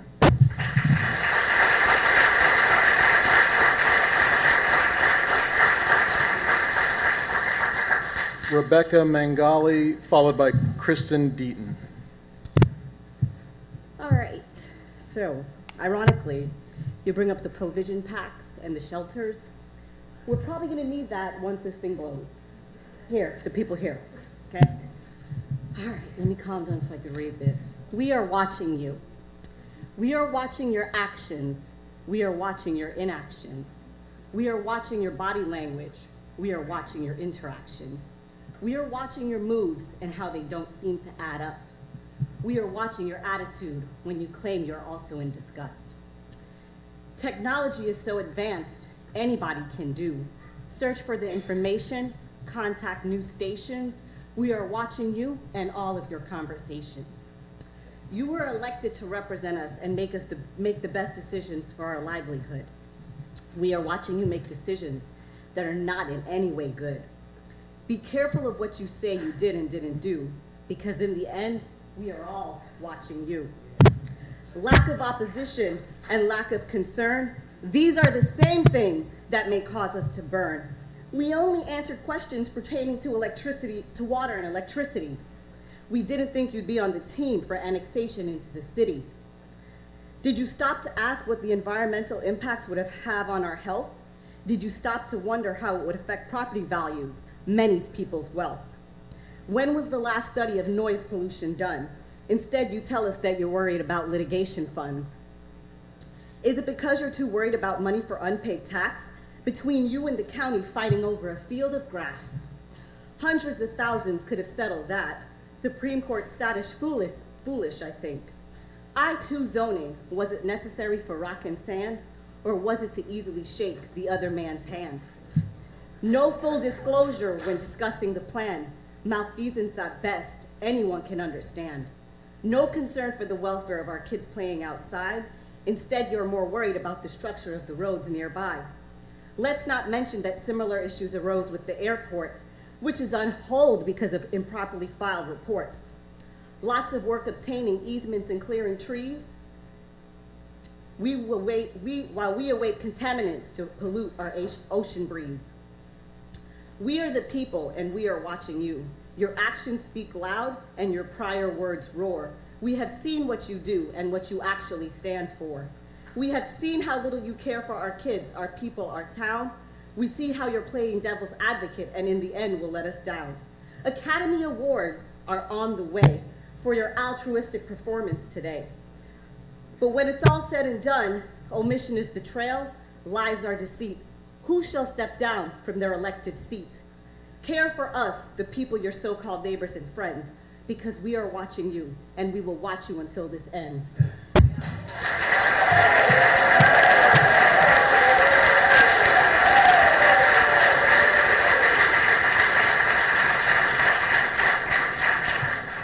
Kristen Deaton, followed by Kelly McBurney. Good evening. My name is Kristen Deaton, and I am a lifelong Ormond Beach resident. I would like to express my opposition to the alarmingly inappropriate location of the Belvedere Fuel Farm. While I do understand this is county jurisdiction, I would like to politely ask the city please do everything in their power to protect our children, our health, and our homes by either finding a more suitable location or some other think-outside-the-box solution. I would also like to thank you all for sticking to your word and getting your well-written letters out timely. It does not go without notice. I know a number of you have worked tirelessly on this, as some of you have even taken my calls and emails answering my many questions, in addition to taking the calls and emails of many in this room. If there is anything we as Ormond Beach citizens can do to help this process, I know there are many who are ready and willing to do so. We just need transparency and direction. I do appreciate your time. Thank you.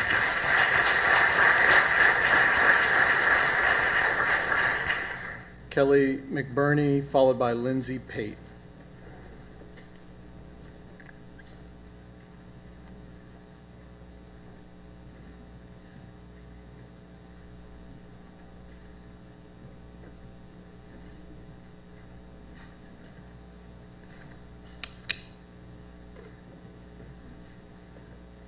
Good evening. My name is Kelly McBurney. I don't actually live in the city of Ormond Beach. I live in the county with an Ormond Beach area code. The fuel depot, fuel farm, whatever you want to call it, it's going to affect me. I live out on Airport Road. There's a lot of us out there. You have huge communities building out there, bigger than what should be there. You got a brand new one. What's the name of that place?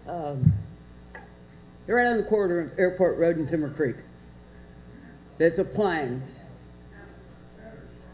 Tattersall that we've been fighting. There's no use for that there either. But now you want to put Tattersall in, you want to put 200 and some odd new families in on our old golf course, and you want to put in a fuel depot. You know, when the city attorney spoke, I was really relieved. I wanted to believe him. But then I'm hearing from educated people in our community that you guys are lying. Flat out lying to us. And that really upsets me. Yes, we all are going to the county. And we are all going to keep you and the county accountable for this. Because you knew it was coming. You've been lying to us the whole time. Or not disclosing the truth. And we're over it. It's us. It's our families. It's our kids, our grandkids that are going to have to live when something happens at this place. And it's not an if. It will happen. I've seen it happen. I've seen what happens when a fuel tank gets hit by lightning. It's scary as hell. You guys haven't seen it. I have. You don't want it to happen here. So I suggest, with all your smirks, all your backs sitting like, oh, I'm so shocked, just stop. Just be human, be real, and don't lie to us anymore. That's it. Thanks.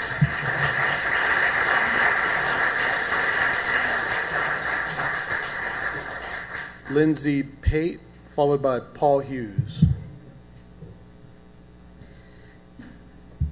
Lindsay Pate, proud Ormond Beach resident. Grupo Mexico and their subsidiaries function as imminent hazards. In Mexico from 2014 through 2020, Grupo Mexico has had at least 22 incidents that have killed people, poisoned waters like the Sea of Cortez, and have failed to pay fines and fix violations, according to reports from the United Nations and Mexico's own Supreme Court. It's happening here in the U.S. as well. In 2009, Grupo Mexico's U.S. subsidiary ASARCO paid $1.79 billion as part of the largest environmental bankruptcy in U.S. history to settle claims by the EPA for the hazardous waste pollution at more than 80 sites. In 2015, the U.S. DOJ and the EPA reached a settlement with ASARCO to pay a $4.5 million civil penalty and spend $150 million to improve its pollution control technology at its Arizona smelter. Well, guess what? In March 2020, the EPA fined them again for 33 violations that still hadn't been fixed. Within the past 23 years, Grupo Mexico has paid out nearly $460 million in penalties. What makes you think they have a safe track record, and how will it be any different than these other sites? Secondly, I'd like to know more about the FAA AIP Airport Extension grant that was awarded to the city and subsequently retracted quietly. Why did it take 6 weeks before the city shared publicly that the grant was withdrawn? And what are the reasons for the grant to be withdrawn? The delay in reaction time and the inability to clearly communicate seems to be a pattern. June 22nd, 2022, your SPRC committee met with Belvedere. 15 months later, we are just starting to get the big picture about the fuel farm. This wasn't your typical Publix Plaza proposal. There needs to be a better system in place for high-risk projects. Speaking of the airport, the lawsuit between the city and county over the River Bend Golf Course taxes and lawyer fees, currently at $500,000 in counting, that's a lot of money, seems to be a huge waste of taxpayer money. Yet the mention of a possible lawsuit from Belvedere seems too risky. Furthermore, if the city is required to follow similar zonings, that's what you guys are talking about from the county, why doesn't the city have an airport overlay on properties that have been annexed from them? I spoke with the FAA this week. You're supposed to be requiring properties within the airport overlay to have an aeronautical report done to determine any hazards. Why wasn't it required for Halifax Paving's new building? Is this compliant with Chapter 333.03? The county requires it if you want to put a fence up on Hope Street. To those that have been with the city since June 2022, you received an email from Mrs. Shanahan about the Belvedere meeting. I do hold you accountable for not reading every single memorandum, email, and update that you've received. That is your job, to be informed. It is, and to act in the best interest of us. Based on Florida Statute Chapter 119, we have a right to know what is being communicated by our governing officials. We have to start asking more questions, and we're not going to stop till it's documented. Accountability is fundamental for the trust between us, the people, and you, the governing body. Thank you.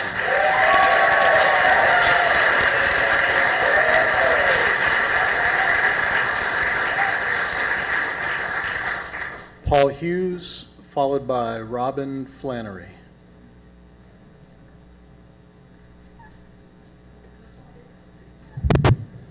Good evening, panel, and everybody involved in our society here. I appreciate that as a community we come together for what's right and not who's right, and that's what we're dealing with. There's been so many facts that have been brought out. I'm just going to relay a couple things that are observations. I've had the unfortunate pleasure of having 3 fuel cars roll off onto my farm. I can tell you that on CSX's railroad up in Panhandle, Florida, it was horrific to deal with that for months and months and months, which would have interrupted the fuel supply lines to Central Florida.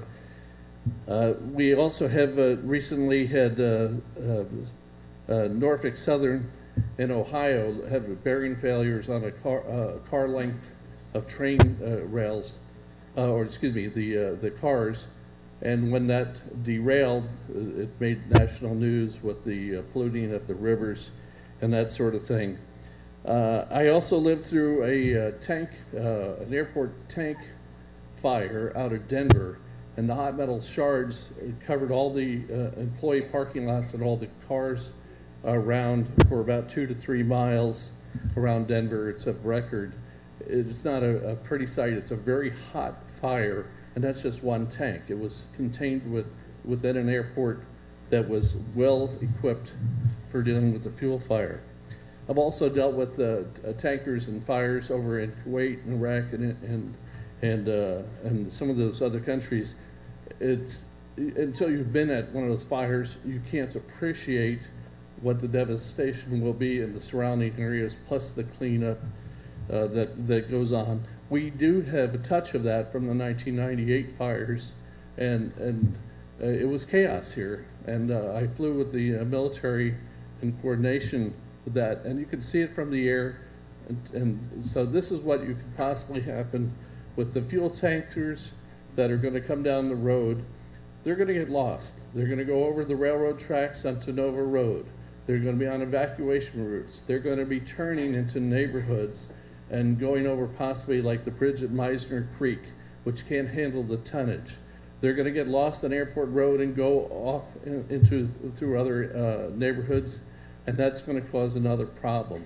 The potential is there for the severity of accidents, and our roads cannot handle this type of infrastructure. We do not have the tanks here because we don't have a fuel farm, we don't have pipelines that can accommodate this. In this type of growth, it's going to be uncontrolled, and I think you would be wise to consider putting an end to this before it begins. Thanks. Thank you.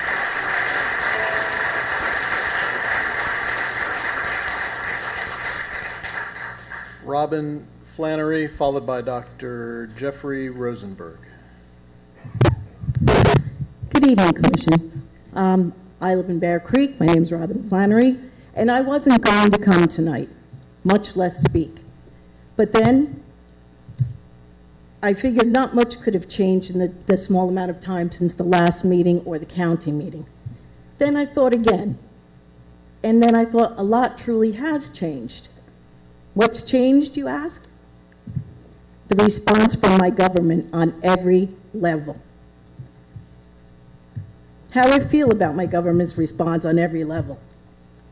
After hours and hours of research, I have found so many instances of what at least was constructive notice to all of you. It comes down to this: incompetence or deception. You heard it from Ms. Mangali best. You heard it from Lizzie Pate best. Me, it's just sitting at a computer researching, and I don't believe a word. Because of this, I want it on record that I am submitting a FOIL request for every document, every communication, everything in regard to the Belvedere with the city of Ormond Beach. The reason that I want that on record is because when you try to do it through your site, you have a disclaimer saying there's a good chance I'm not getting anything, and you're not getting it either. So I am going to hand this to Ms. Dotteris on my way down.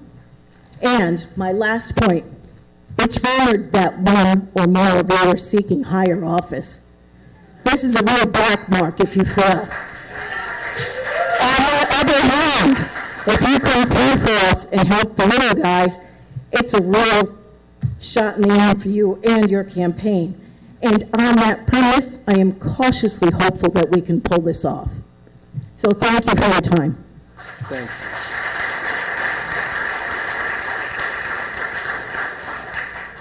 Dr. Rosenberg, followed by Sharon Trescott. Yes, Mr. Mayor and County Commissioners, thank you for your time. I appreciate it. I had not planned on talking either tonight until I walked in the room, and I really don't have a lot of new thoughts. It's been already brought up. I have to bring it to everybody's attention. Elena Kraft, who talked a couple minutes ago, you must go online and get her fuel farm timeline. This gal is great, and I want to address that timeline. And I hope all of y'all are very familiar with this timeline. Very distressing that on June 22nd of 22, the city planning department had this meeting, okay? And all of a sudden, all the zoning changed over the time a year later, June 8th of 23. That something's wrong, okay? That the zoning was changed. And I'm going to read some other information from Mr. Brower, because everybody should read the letter that he wrote also is very good. And I have to tell you, Mr. Brower at the meeting, the county meeting, I think was exceedingly receptive. And he was embarrassed. He was embarrassed that his staff did not bring this to his attention. You could tell he truly was embarrassed, okay? I'm not getting that feeling, okay, from you folks. And I think that somebody needs to take, as the last speaker said, needs to take reason why this took place. We have a city planner, okay? And this city planner is supposed to be looking out for us as Ormond Beach residents, okay? And I think somebody's job should be considered if they're not looking out for Ormond Beach residents. And you guys have got to look at your staff, because something happened to change the zoning. Let me just read a couple points that Mr. Brower made in his meeting, which I think highlights a lot of this. He says, quote, that we should be pursuing an aggressive path to rezone or purchase this property. Up to this point, seems quite the opposite has happened, with recent zoning changes being very favorable to Group Mexico. Okay, there's Mr. Brower. There it is. And that's something happened. Okay, somebody fouled up, and I think it's great that we have to go on and we have to try to get this fixed. But we're behind the 8 ball because of what took place in that year's time. Mr. Brower also, he said he demands from your county representatives aggressive action that puts consideration of your health, safety above a strategy focused on avoiding litigation. And that's also been expressed here. The litigation, whatever it costs, it's got to be taken care of. I've lived here for 45 years. I'm a fourth generation. Sharon Trescott, followed by Gigi Galloway.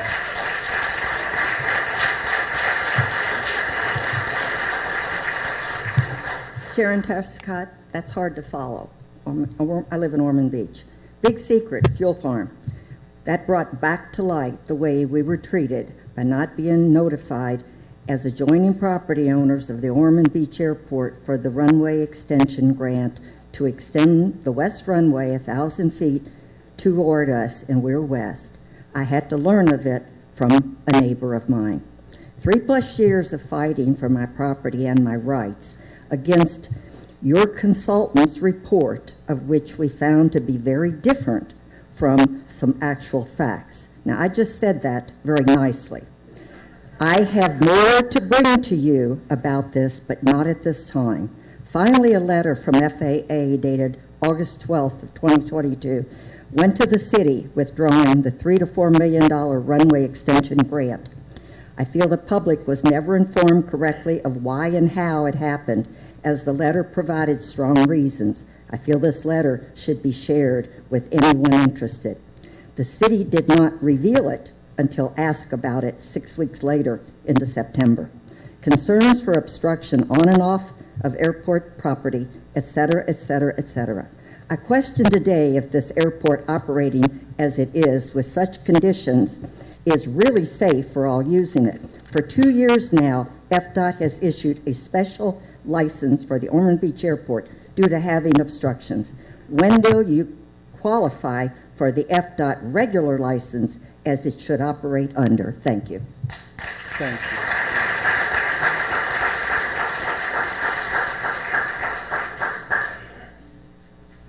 Gigi Galloway.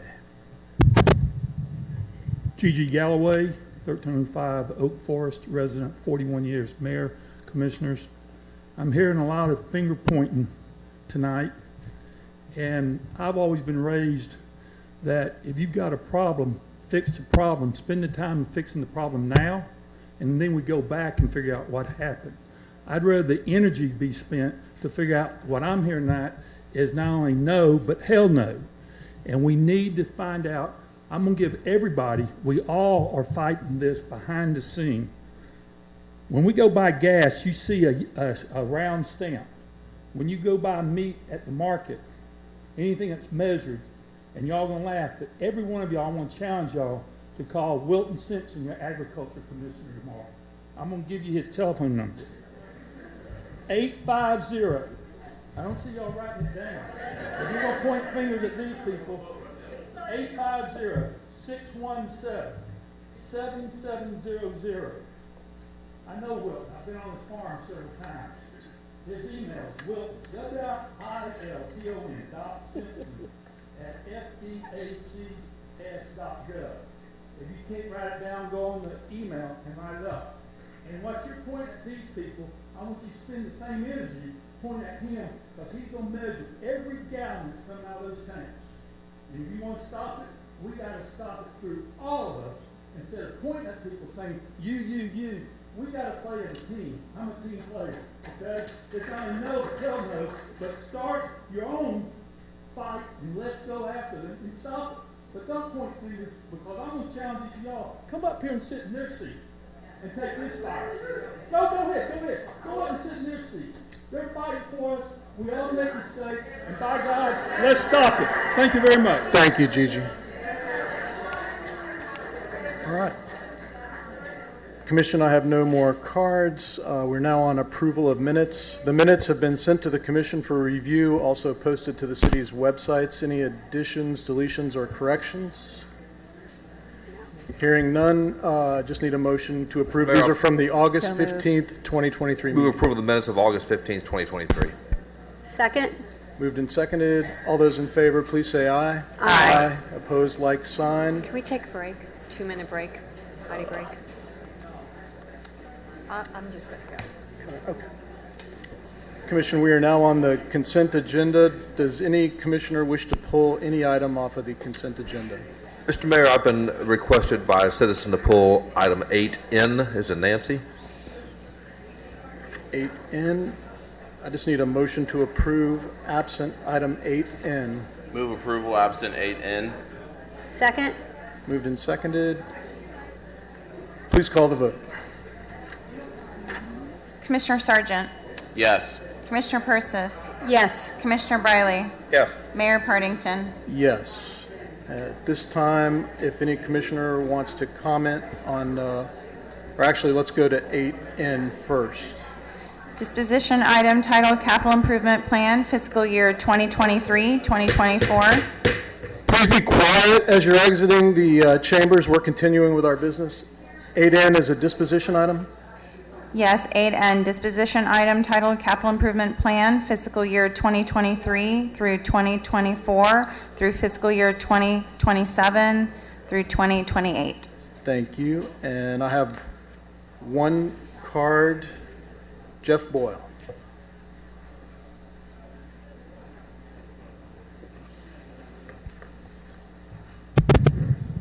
Jeff Boyle, 614 North Halifax Drive. Some of the capital improvement projects raise questions. We've got $51 million. Can we get order, please, before I speak, Mr. Mayor?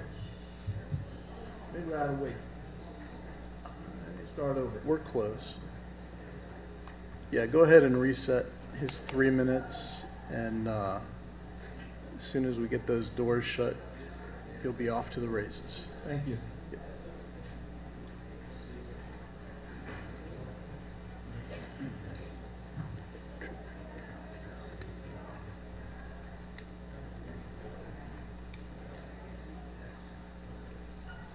Captain Roos, if you can shut those doors for us, please. Anybody that wants to come in and have a seat is welcome. Stephen, if you can shut those doors back there, and Kelly, thank you. All right. Jeff Boyle. Still Jeff Boyle, 614 North Halifax Drive. Some of these capital projects raise questions. $51 million to relocate the police station and add a fire station, approved by the previous commission with no public support, no public mandate. With a new commission, this decision should be revisited. On the city's western edge, millions of dollars for new water and sewer lines, $47 million for a second water plant, $5.4 million for a second water storage tank, $3 million for wells, $20 million for a new raw water well field, and $81 million for a second sewer plant so Ormond Beach can provide water and sewer services to Avalon Park in Daytona Beach.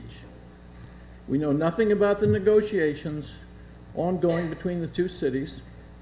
The Daytona Beach city manager believes we're heading to court, and his commission approved 6 figures for outside legal counsel. Ormond Beach has no obligation to provide services for a mega development in Daytona Beach. Again, a decision with no citizen input, no citizen mandate. With a new city commission, we need a new public hearing. On our northern boundary, the city has provided water and sewer to Plantation Oaks on the Loop with a projected build-out of 1,500 manufactured homes that will pay no property taxes.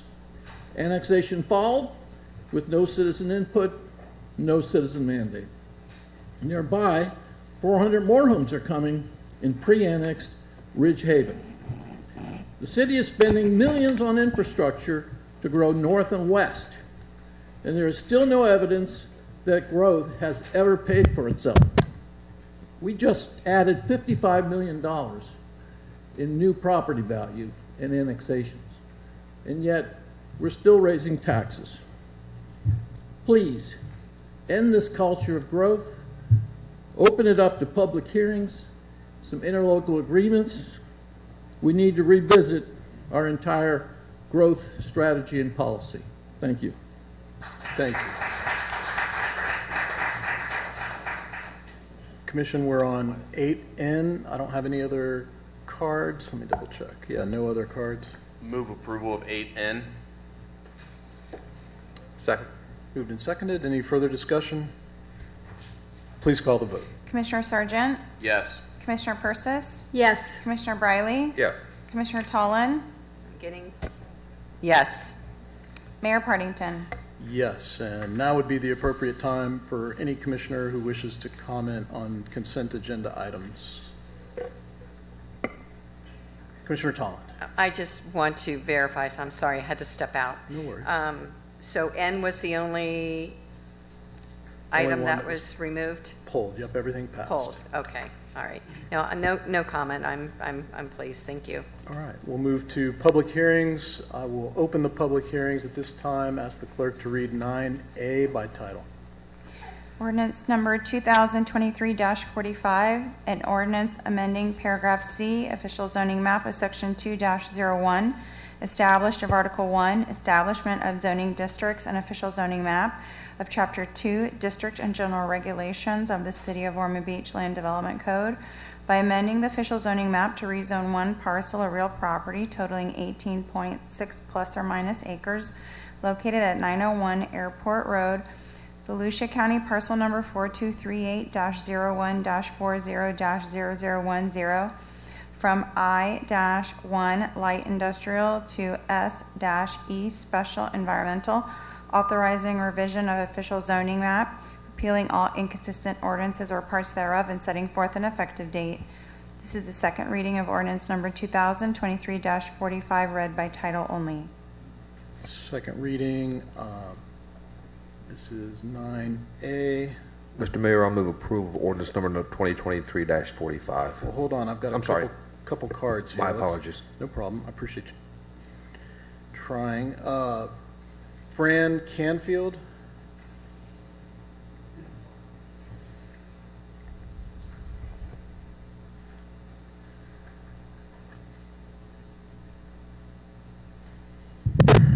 Whew. It's been an evening, hasn't it? First, I just want to say I hope, Mr. Mayor, we never have to pray to God to help us be safe. By rezoning a parcel, 901 Airport Road, which is in the county, to light industrial SE, define special environmental. If you can amend the official zoning map for this parcel, Why can't you amend the I-2 rezone for 874 Hull Road? The people are well aware that the fuel tank project sits in the lap of the county. However, when city officials met well over a year ago with Belvedere discussing their request for city services and utilities, why did you say yes? But it's time to move forward, and your efforts are well appreciated. Lastly, compounding the major concerns with the fuel tank farm, residents of Ormond Beach have looming over their heads the upcoming applications, which we will oppose again, to the city to approve Embry-Riddle relocation of their flight school to Ormond Beach Airport, which would be another disaster. Thank you so much. Thank you. Patricia Sparks.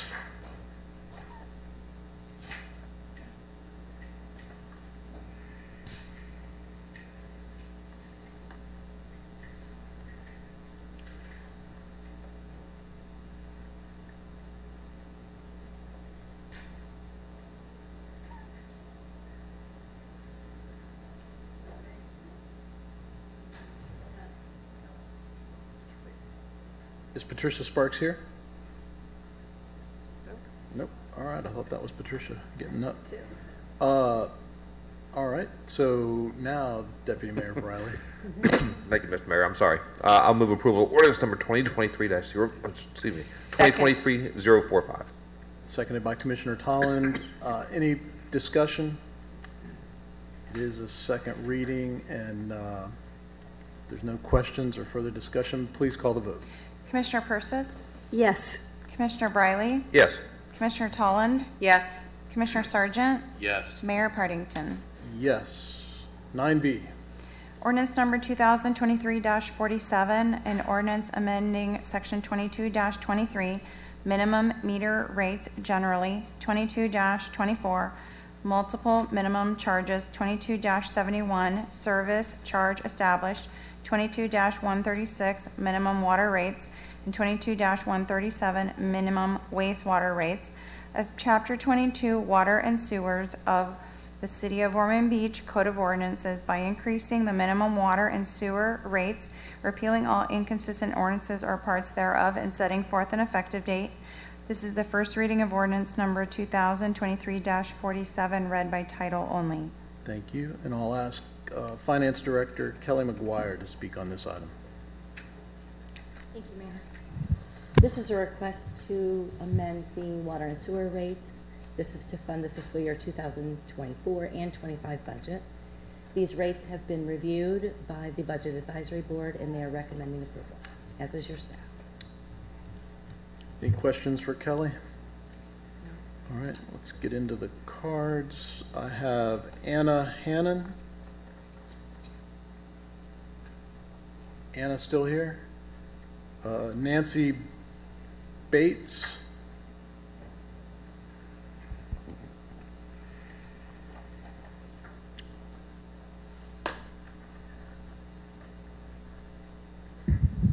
I wouldn't be in your shoes for all the tea in China, just going to tell you that. I'm 74 years old. My name is Nancy Bates. I have never been to city council meetings in any of the places I've lived. I've now been to 3 in 3 weeks. Clearly, I need a sign up here that says, just say no. Maybe I should start wearing it across my chest. But I am talking, I would like you to not increase our water rates. I'm speaking on behalf of the 33.5 third, so 33% of Ormond Beach residents who are 65 and older. That means most of them are retired, probably all have single incomes, not necessarily single incomes, but fixed incomes. Our lot rents go up, our insurance has gone up. There's increases in the amount of money we're spending for gas and for food, the essentials of life. We don't need one more essential thing added more money to. And while I totally appreciate having clean water to drink, I wouldn't like to have to choose between drinking my water or buying my medicine. Thank you. Thank you. Jeff Boyle.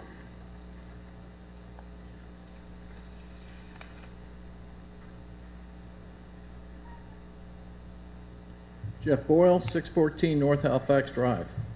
The notice we got in our water bill did not have any numbers, but the rate hikes are for 2 years, and the second increase will be automatic next year. Your report says the operating costs will jump $2 million, but we find no calculation of the amount of revenue that will be needed, and no calculation of the amount of revenue the rate hikes will generate.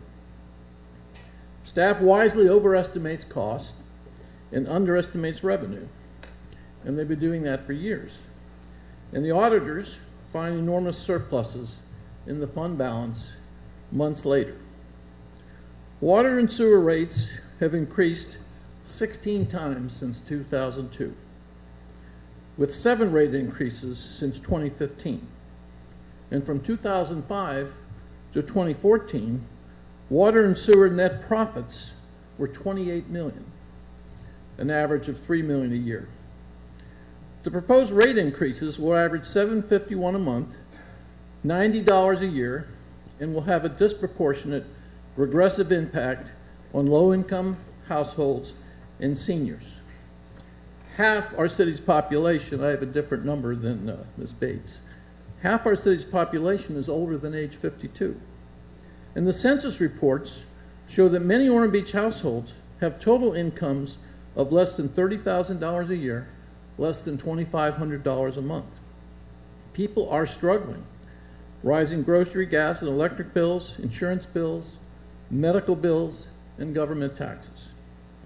For most Ormond homeowners, their property tax increase is a small fraction of what this total water and sewer rate hike will be. But the Commission, and I think the public, continues to focus on the property tax rate, not on utility bills. We find no comfort in city comparisons with utility rates in other cities. This is misleading because cities have so many cost and revenue variables. The report says the rate increases are for operations and capital projects. That means utility ratepayers are footing the bill for growth, a burden for little people who can least afford these rate hikes. Please help. Thank you. Thank you.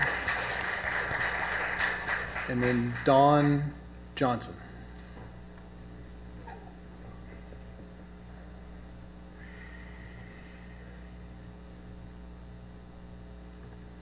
Good evening, Honorable Mayor, Commissioner, and our attorney.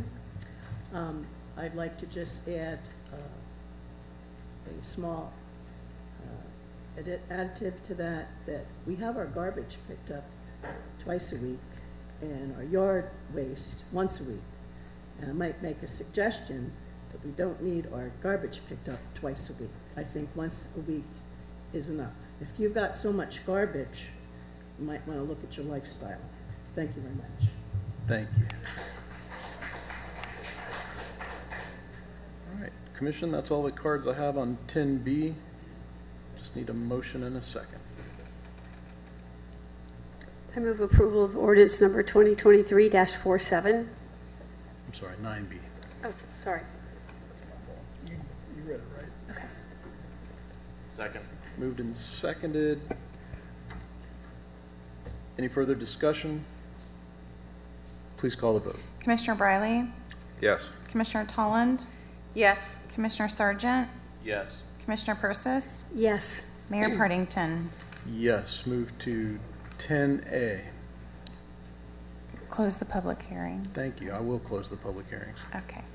10A, ordinance number 2023-48, an ordinance amending Chapter 10, solid waste, yard waste, and recyclables, Section 10-16, fees for collection and disposal established of the City of Ormond Beach Code of Ordinances by increasing fees for the collection and disposal of solid waste, repealing all inconsistent ordinances or parts thereof, and setting forth an effective date.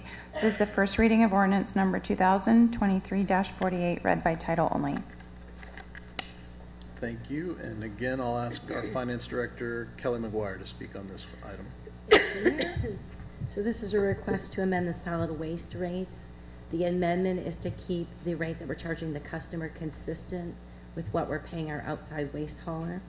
This has been reviewed by the Budget Advisory Board. They're recommending approval, and your staff is requesting approval.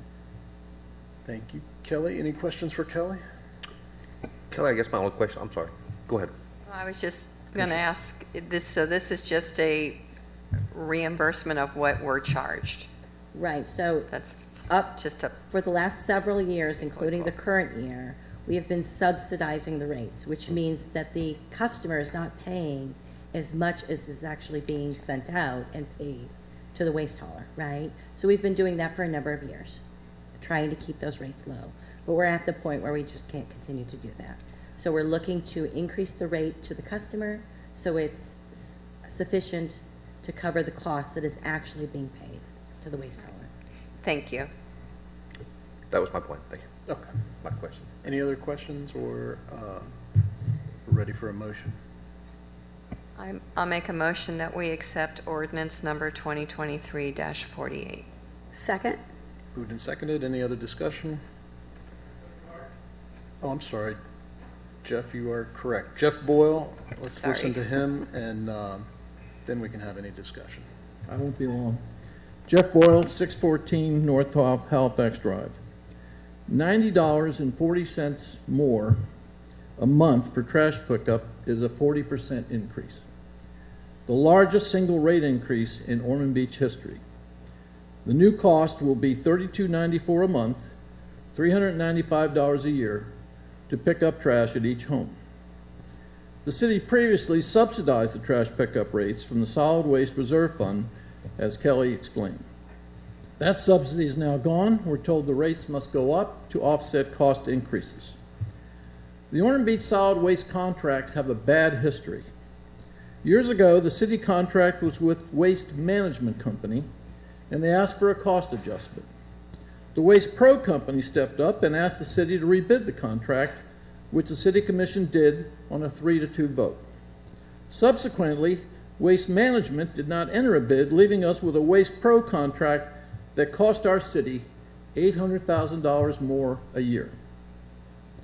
We were told that residents were told there would be no immediate rate hikes, thanks to those subsidies from the solid waste reserves. Costs spiked again in 2017, almost doubling after another contract rebid. The $9.40 month solid waste increase, combined with the water and sewer increase of $7.51, brings the total rate increases to $16.91 a month on each utility bill, more than $200 for the year. By contrast, on my trim notice, my city property tax increase is $20. Owners of million-dollar homes and business properties are impacted more by property taxes than by utility rates. The rest of us know the exponential difference between a $20 property tax increase and a $200 annual utility increase. Not only are lower and middle-income households bearing utility revenue burden, it appears we are paying for growth and the infrastructure that enables growth. Please find a way to fix this. Thank you. All right, Commission, that's all the cards. We have a motion and a second. Any further discussion? Please call the vote. Commissioner Tolland? Yes. Commissioner Sargent? Yes. Commissioner Persis? Yes. Commissioner Briley? Yes. Mayor Partington? Yes. 11A. Resolution number 2023-145, a resolution ratifying and affirming a declaration of a local emergency in the city of Ormond Beach for Hurricane Idalia and setting forth an effective date. This is resolution number 2023-145, read by title only. I don't have any cards. I move approval of resolution number 2023-145. Second. Moved and seconded. Any discussion? Please call the vote. Commissioner Sargent? Yes. Commissioner Persis? Yes. Commissioner Briley? Yes. Commissioner Tolland? Yes. Mayor Partington? Yes, and we are at reports, suggestions, and requests, and tonight we start with City Manager Joyce Shanahan. I have nothing new to report, Mr. Mayor, but I'm happy to answer any questions you might have. Any questions for the City Manager? I have just one, Mr. Mayor. Commissioner Sargent. Someone in the public asked about the Embry-Riddle school relocation. Do we have anything on that? No, I've heard that there have been flyers that were distributed in Ormond Lakes. That's the first I've heard of that. So we're researching that matter to see what the plan is. That they weren't distributed by Embry-Riddle, as I understand. They were just somebody put in people's mailboxes. So we're looking into that. Thank you. Was it Ormond Lakes? I heard it was a postcard in Bear Creek. No, I heard Ormond Lakes. Okay. So And was there, I mean, does staff have any knowledge of this or been notified that or was the first contacted time asking? that I was notified was by a resident. All right, but the rest of staff hasn't been contacted or asked about this or? No, Stephen and Brian say that they have not been notified. Okay. I think it's better to kill a rumor early than to allow it to grow legs and, all right. Just want to make sure. Thank you, Commissioner Sargent. Assistant City Manager Claire Whitley. Thank you. City Attorney Randy Hayes. Yes, sir. I do, this evening, as a matter of fact. I want to address some points that were brought up earlier by some of the audience members. So I want to remind the commission and those of you that are still in the audience, the zoning and the land use regulations, right? So the county has theirs, the city has theirs. We're required by law to have a zoning and a land use for each piece of land that is in our respective jurisdictions. The county doesn't grow, cities do grow. And when a property is ultimately annexed by the city, the law requires that at some point in time, the city allocate a comparable zoning and land use to the property, to that which it enjoyed in the county. It's not uncommon. There's no conspiracy about it. There's no mystery. That's a matter of law and it's a matter of fact. And that's what happened with the Halifax paving property. It was ultimately annexed into the city, and I don't recall exactly when it was annexed, but during the time it's annexed until the time that the city brings it in within its land use and its zoning regulations, the county regulations continue to apply. The city, and not just this city, all cities in the state of Florida have a legal obligation to give it a similar land use and zoning. So interestingly, the I-2 zoning category, the label, was actually created in 2010, 13 years ago, right? It's in the Land Development Code 13 years ago.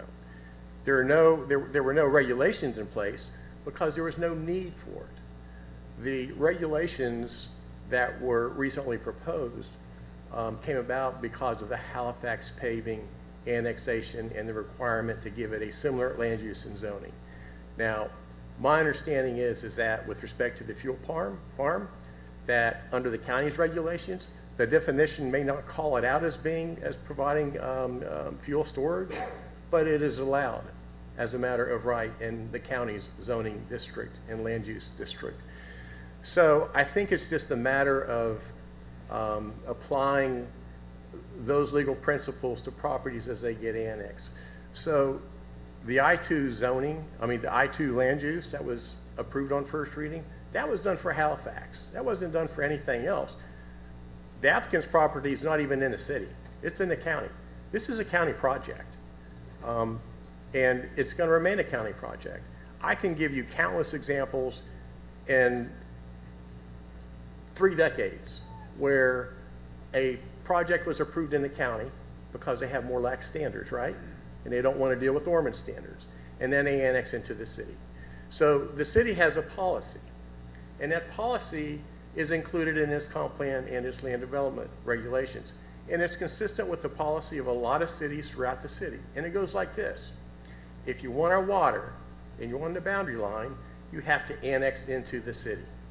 And the reason for that is if you gave them water, they would not annex. And you don't get the ad valorem revenue from that, right? So our residents don't benefit from providing water to an entity or a property outside the city boundary line. So that policy is in our comp plan and in our land development regulations. It's a common policy. So site plan review committee meetings occur once a month, every month typically. They get lots of people to come in and talk to them about different scenarios of development. My understanding, and I did not attend the SBRC meeting from 2022, is that It wasn't Belvedere that came in, it was representatives and contract, or environmentalists or engineers, somebody, and asked some general questions. And the minutes, and I've reviewed the minutes, reflect what the city's policy is. And the policy is, if you want our water, you have to annex. That's a fact. That is a true fact and a policy that's embedded in our regulations. Now, the question of whether you annex and the question of whether you provide water, that rests with this body up here. Those are permissive discretionary decisions by the governing body of the city according to statute.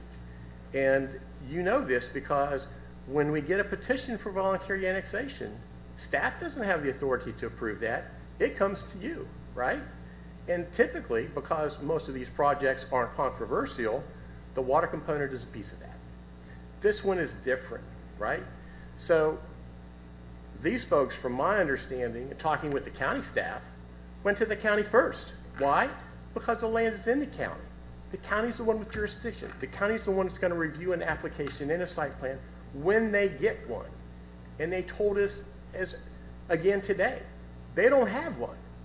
And so what the county says, because they know the city's policy, okay, fine, you got to show us where the water's going to come from, go to the city. And so the engineer came to the city. And they went to a site plan review committee, and there were probably 10 or 12 other inquiries from other developments. And those minutes were posted on our website for everybody in the world to see, which the county does not do. And nothing is heard from this applicant or the county or anybody else. And nothing was known about it at a staff level until the notice was published by the Florida Department of Environmental Protection for the FDEP permit. And no surprise there, because this is the easiest permit for them to get. And we know this because we've talked to the experts that that's what they do. There was no nefarious conduct by your city planning staff, none whatsoever. And your planning director, you've had a lot of good ones in this city. He's by far one of the finest ones you've ever had. And I will stand with him through thick and thin on this issue and other issues. And that is going to be unwavering. Now, what you do ultimately with this project, because you don't have jurisdiction, is you directed us to continue to coordinate with the county staff and whatever professional consultants that we can to fight them every inch of the way that we can. And damn it, that's what we're going to do, right? Regardless of the nonsense, some people are good. They want the facts, right? But this is really complicated stuff. There's no finger pointing here. The fact remains, it's in the county. The county knows that. The county staff knows that. And they do have concerns. And I have every confidence in the ability of the county staff. These folks are not going to get a clean pass over there. I know that. I will bet good money on that. There are too many issues. They know that we are hot on them. We have a good working relationship with them. They know that. They know that. And there are other pressure points in this review process that create better opportunities for us to intervene on behalf of the residents with respect to this property. You may have a decision point at some point, but it's not tonight, and it's not their finger pointing.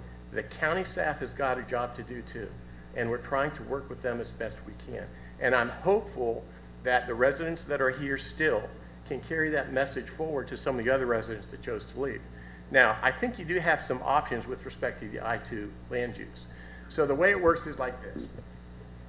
So it was a byproduct of what we had. It was a product of what we had to do for Halifax paving.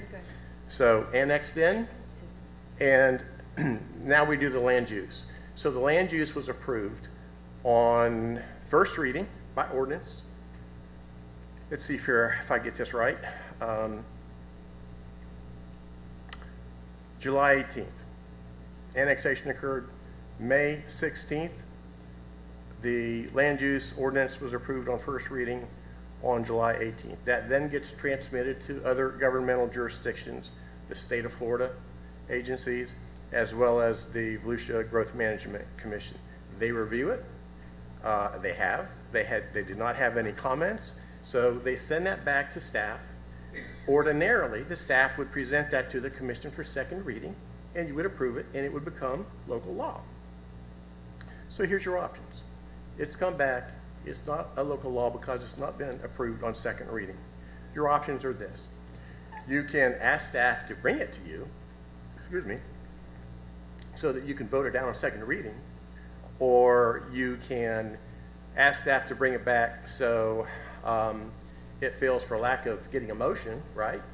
Or you can direct staff, don't bring it to us, and you just let it die a slow death on the vine, in which case the county's land use will continue to apply to the Halifax paving property.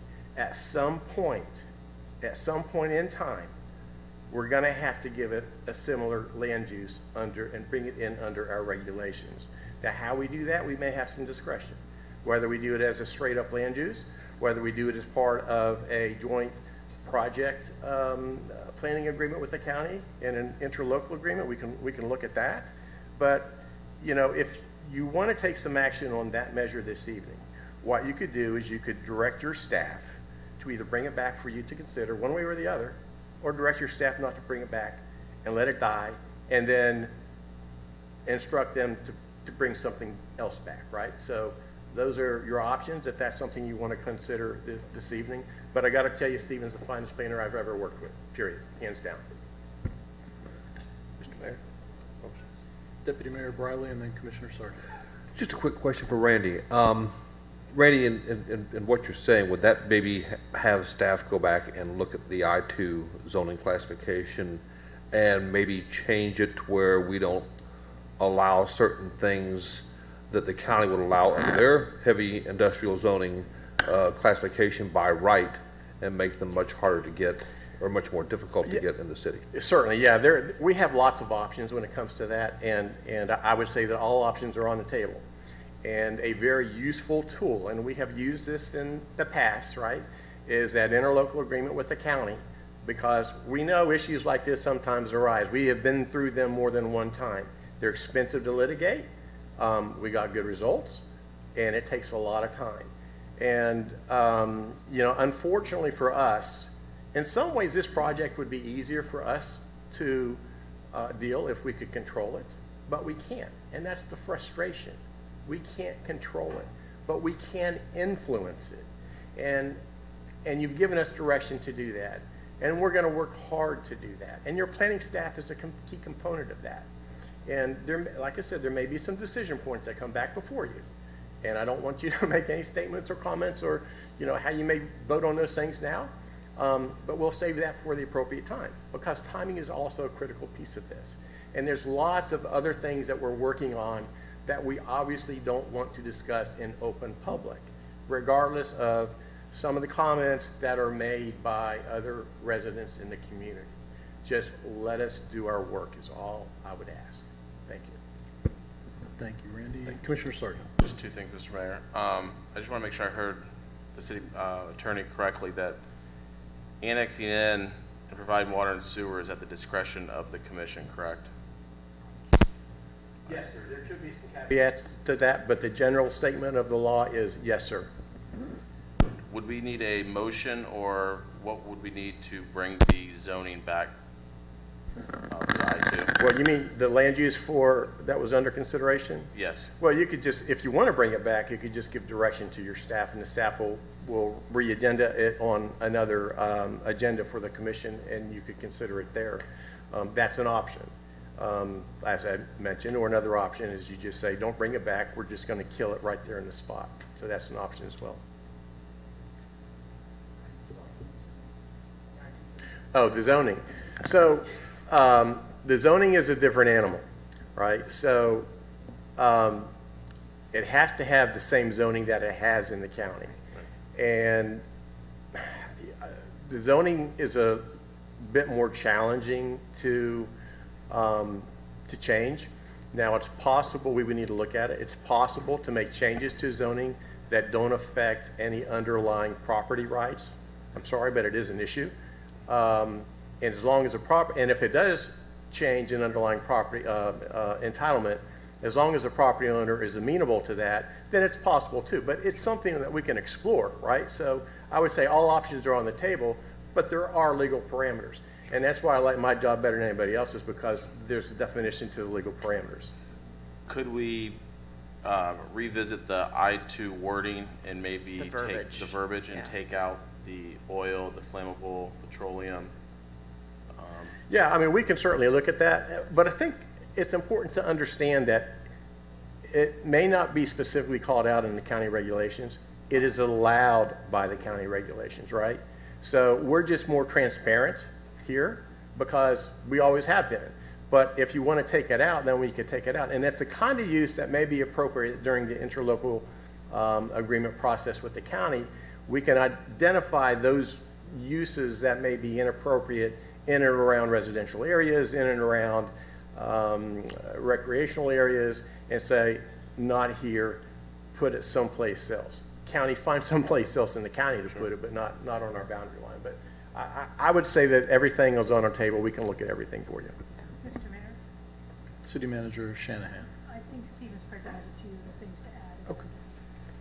Planning Director. Good evening, Stephen Spraker, Planning Director. One option may be to direct staff not to proceed with any I-2 zoning until there's an opportunity to do the internal review and explore the interlocal service boundary agreement. So basically, while you've created the framework not to use it for Halifax paving or any other property until it can be reviewed, until there's an interlocal agreement looked at. So that would provide an opportunity to review it. Again, the I-2 zoning district didn't rezone any property. It established a framework of zoning, which then there's separate public hearings to go to that. So, one option the commission would have, it doesn't affect any properties because there is no property zoned I-2 right now. So that may be an option too. Stephen, I mean, that's all well and fine, but the angry folks that were here tonight are never going to pay attention to that or understand it. So I keep having people tell me we changed the zoning. Are we allowed to change the zoning in the county? No, it's not in the jurisdiction of Ormond Beach, so we can't change the zoning. Okay. So there's a confusion between establishing a zoning framework with I-2 and the actual changing of a zoning of its property, of its characteristics. So there's an assumption that the city went and changed the zoning for 874 Hall Road. So that's not what we did. It's in the jurisdiction of the county. Basically, we established an I-2 zoning district, a framework, and then you would have to legislatively act if you want to rezone property once it's built and once it's annexed into the city. So after somebody submitted an application to the county, if that ever happens. For a development project, and they would have to construct, connect, annex, land use zoning. Okay. So it's the very last step. Got it. Any other questions for Stephen? Does that make sense? All right, thank you. Yeah.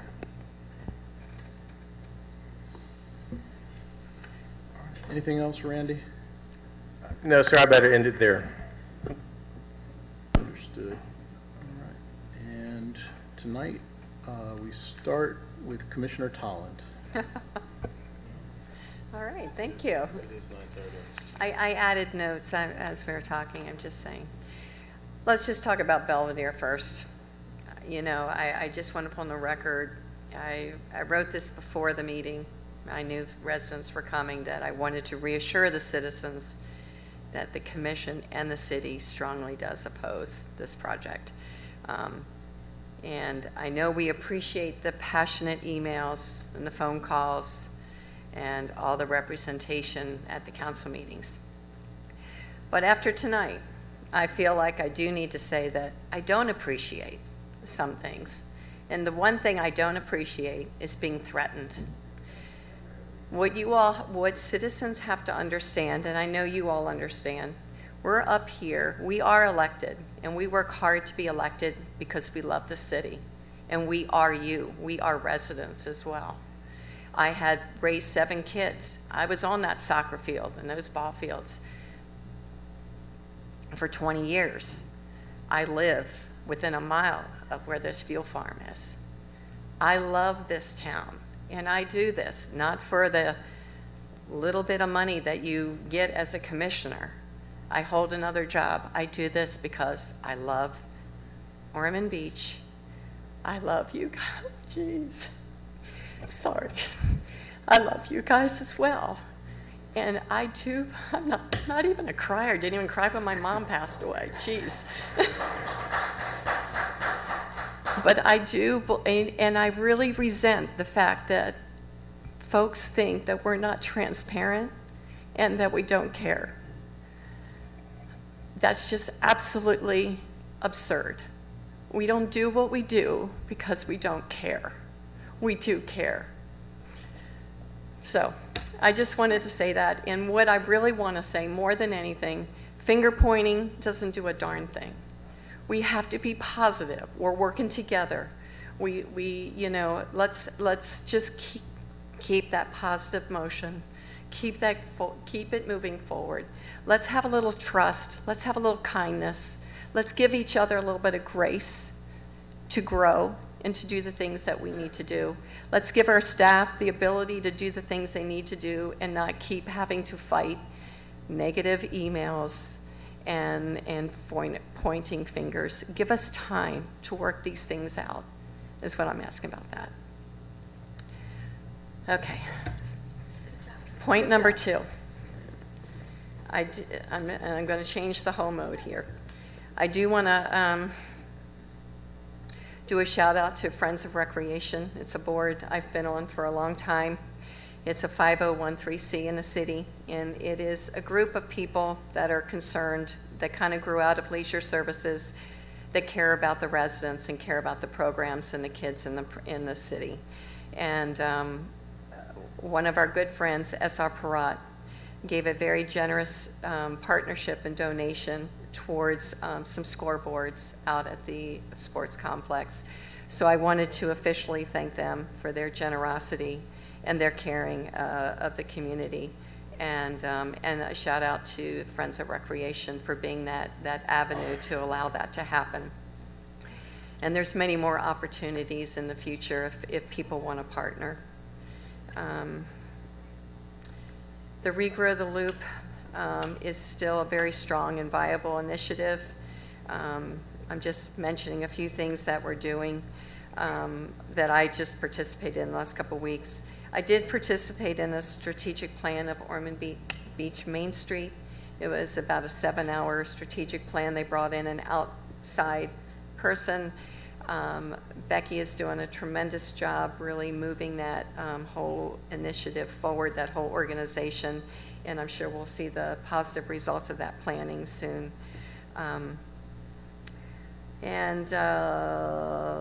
Let's see, as far as the Regrow the Loop, I'm wondering if this commission is agreeable, if you would consider allowing the Scenic Loop folks to explore some ideas and some landscape ideas for the east side of that church property. That may include some signage and some planting material to kind of establish a sense of place and kind of an entryway to the Scenic Loop. It wouldn't be anything official. It's not going to cost anybody, but I think before they put their energy into it, they were wondering if that's something that you all would be agreeable, and then obviously we could, work with Stephen with planning and Joyce and all, but if that's agreeable with you all, I would love to give them that. Oh, you're talking about the old Union Church site? Yes, or the old Union Church, I'm sorry if I wasn't clear on the, yes. On the east side. The east side. Did I say west side? I'm sorry. The Same east side side, of right the by the street. river, East right side of by the the little street. yacht Same club. side of the street. Next to the yacht club. Correct. Not where the church property was, but across the street by the river. Gotcha. Near the yacht club, yeah. Yeah. Okay. Would that be I'm good okay with you all? If I, with that. Where at, though? I'm trying to understand. so if you're driving up Beach Street, the yacht club's on the right and the river. Right. It's like there's that little driveway Yeah. or parking area, like right before that is a grassy area.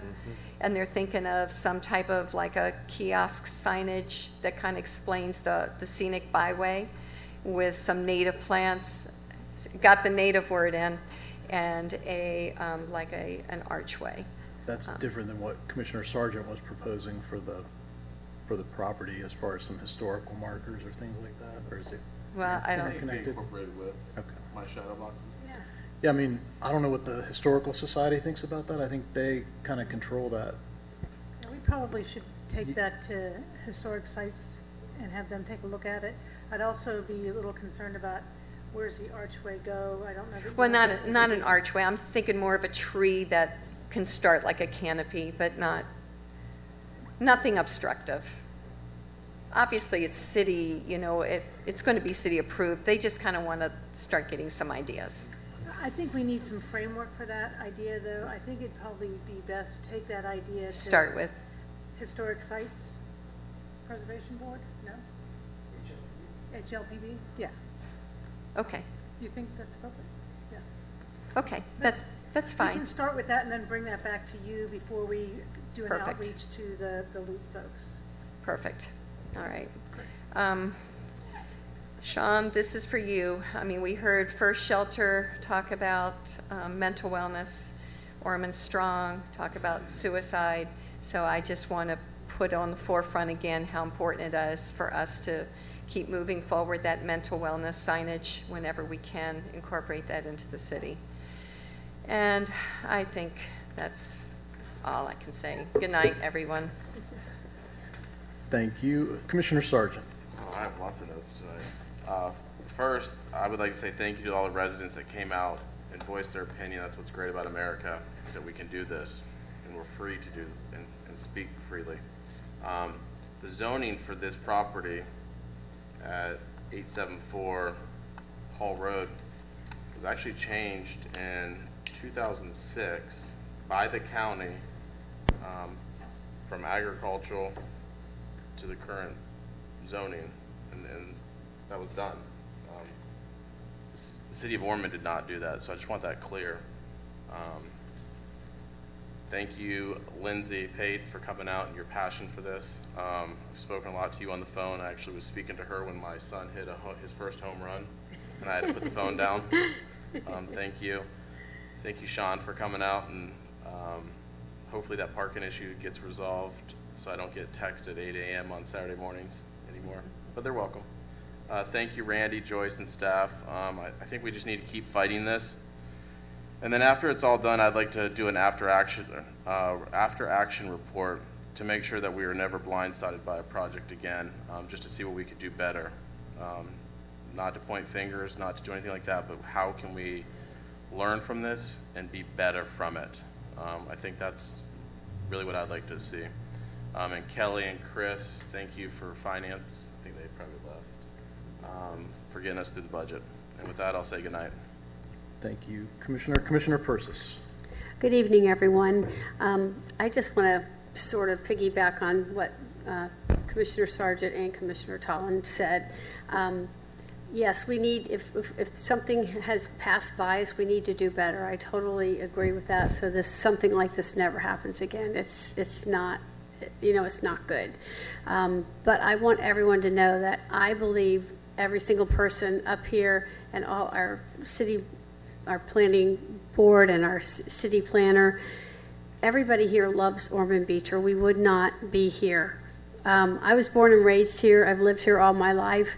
I spent my life dedicated to helping children, parents, families, my entire life. I retired from being a school principal, and I felt like I wasn't helping anybody. I'm getting emotional too.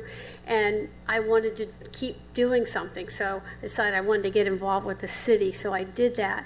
And I was fortunate enough to be elected to be a city commissioner, which is one of the most, honorable things I feel like I can do. And I know we all sit up here and we do the very best we can for people every single time we make a vote. It's never taken lightly. It's with great thought that we all put into the things that we do and say, and it's all for the residents of Ormond Beach. I know most of us, I think every single one of us up here was born and raised in this area. Commissioner Tolland was not, but she's lived here most of her life. She's raised how many kids here? 89. Yeah, 89. So we all have such pride in this area, and we're proud to be here, and we're proud to represent people, and we care about people, and that's one thing I know 100%, that every single one of us cares about people. And And I'm glad people can come out and talk, and we need to hear how people feel so that we can make sure things like this don't happen again. But I just had to say this because I love this city so much. My grandchildren are going to school here, and they play out on those fields.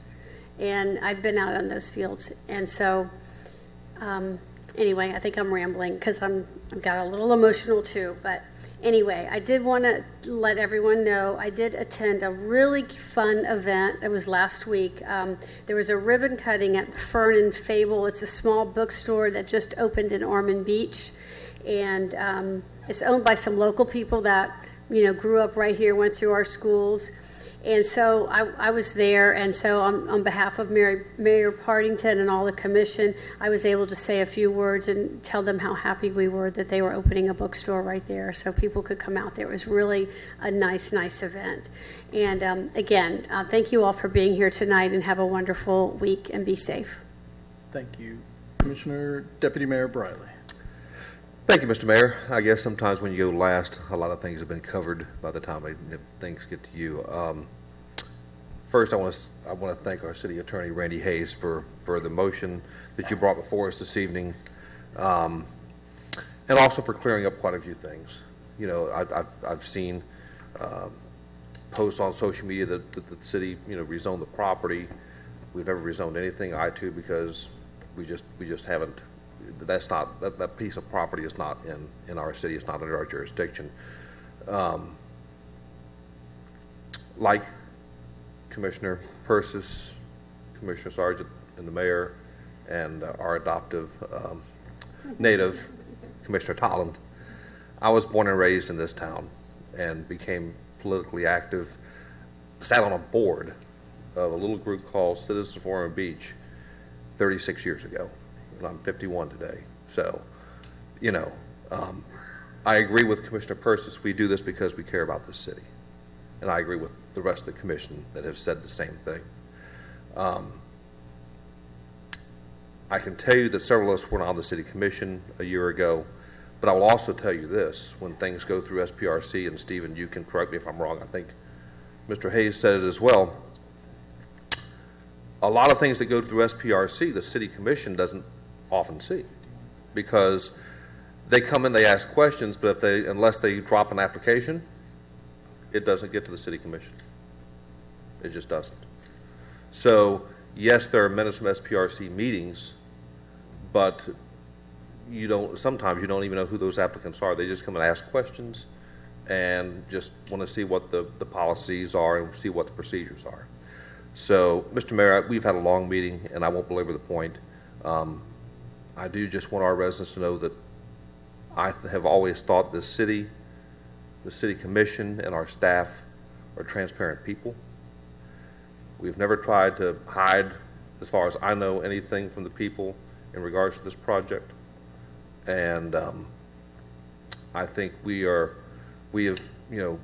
actually said, we are unified in our opposition to this project. And I'll say it again, like I said it earlier, this is the wrong project in the wrong place. Thank you, Mr. Mayor.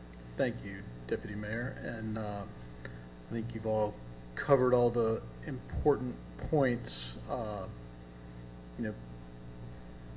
Residents come, business owners come, anybody can come and say essentially anything they want during the 3-minute comment period. Nobody is sworn to tell the truth, the whole truth, and nothing but the truth. So it's open season, and they can express their opinion, and opinions vary widely. So that's an important part of open government, and it is gratifying to hear and see our residents come out on this issue. I hope they're as strong when they go to the county, because that is who is the controlling authority on this issue. And my fear is they're going to spend all their energy here, and we don't have authority over that property. We just don't. People don't want to believe that, but that's the truth. That's the law, and that's the predicament that we find ourselves in.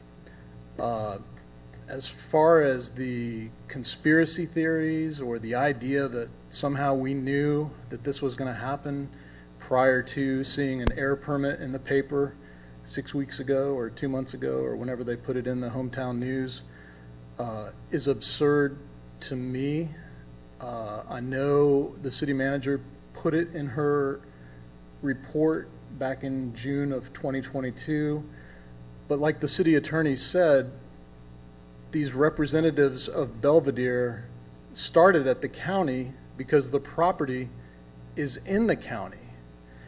The county sent them to our site plan review committee that meets every week, that invites all comers. I think it's every Wednesday morning. The media can be there and has frequently been there. Residents can be there and have frequently been there. And developers or agents of developers are often there and are welcome there to have their questions answered. So it's a very open, transparent process. We're not trying to hide anything. You can appear via Zoom, as far as I know, so it's easy for people even if you can't get out of the house. So, you know, if we're trying to hide something, we're doing a terrible job of it from that perspective. Saying that we knew that a massive 20 million gallon fuel farm was coming, when I saw, you know, I vaguely remember reading that in the city manager's report a year ago. And when I think of a fuel farm, I think of something similar to what we have at the airport.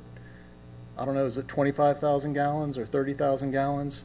I think of something similar to what we have at our city yard right there at Wilmette and Orchard, maybe a 30,000 gallon fuel farm.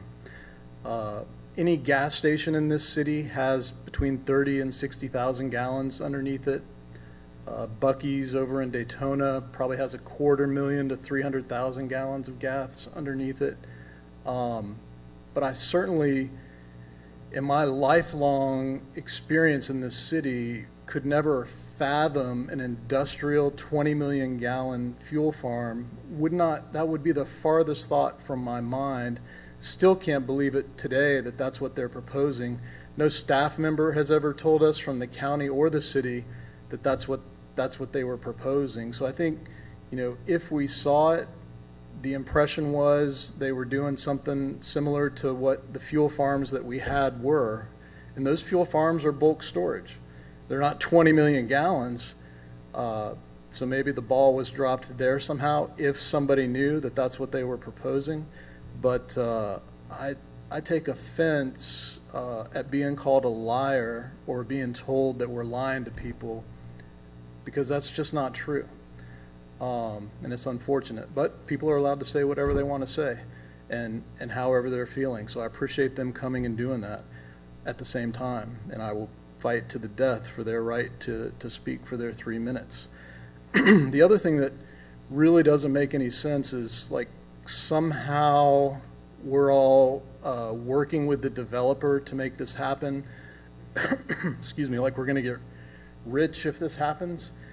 I don't know how that happens, because I've never seen it. And after working for over 2 decades, Randy, you've been here the whole time. Commissioners, many of you have been involved that whole time, either on the planning board or up here. We have fought time and time again to protect US 1 and improve US 1, whether it was getting rid of a strip club that did not belong there, that the county was going to allow, whether it was getting rid of a criminally violent gang of bikers that had set up shop there and the county was going to allow that. We had to fight that. Each of those battles took multiple years, a lot of strategy, a lot of hard work, and a lot of effort, but we were successful in defeating those. And then ultimately, and commissioners, you'll remember this, we put in that interlocal planning and zoning along US 1, working with our residents and businesses to make sure that these kind of things couldn't happen. Apparently we didn't go enough off of US 1, and that's what hopefully we can fix now, and I think that was included in the motion, number 5 in the motion.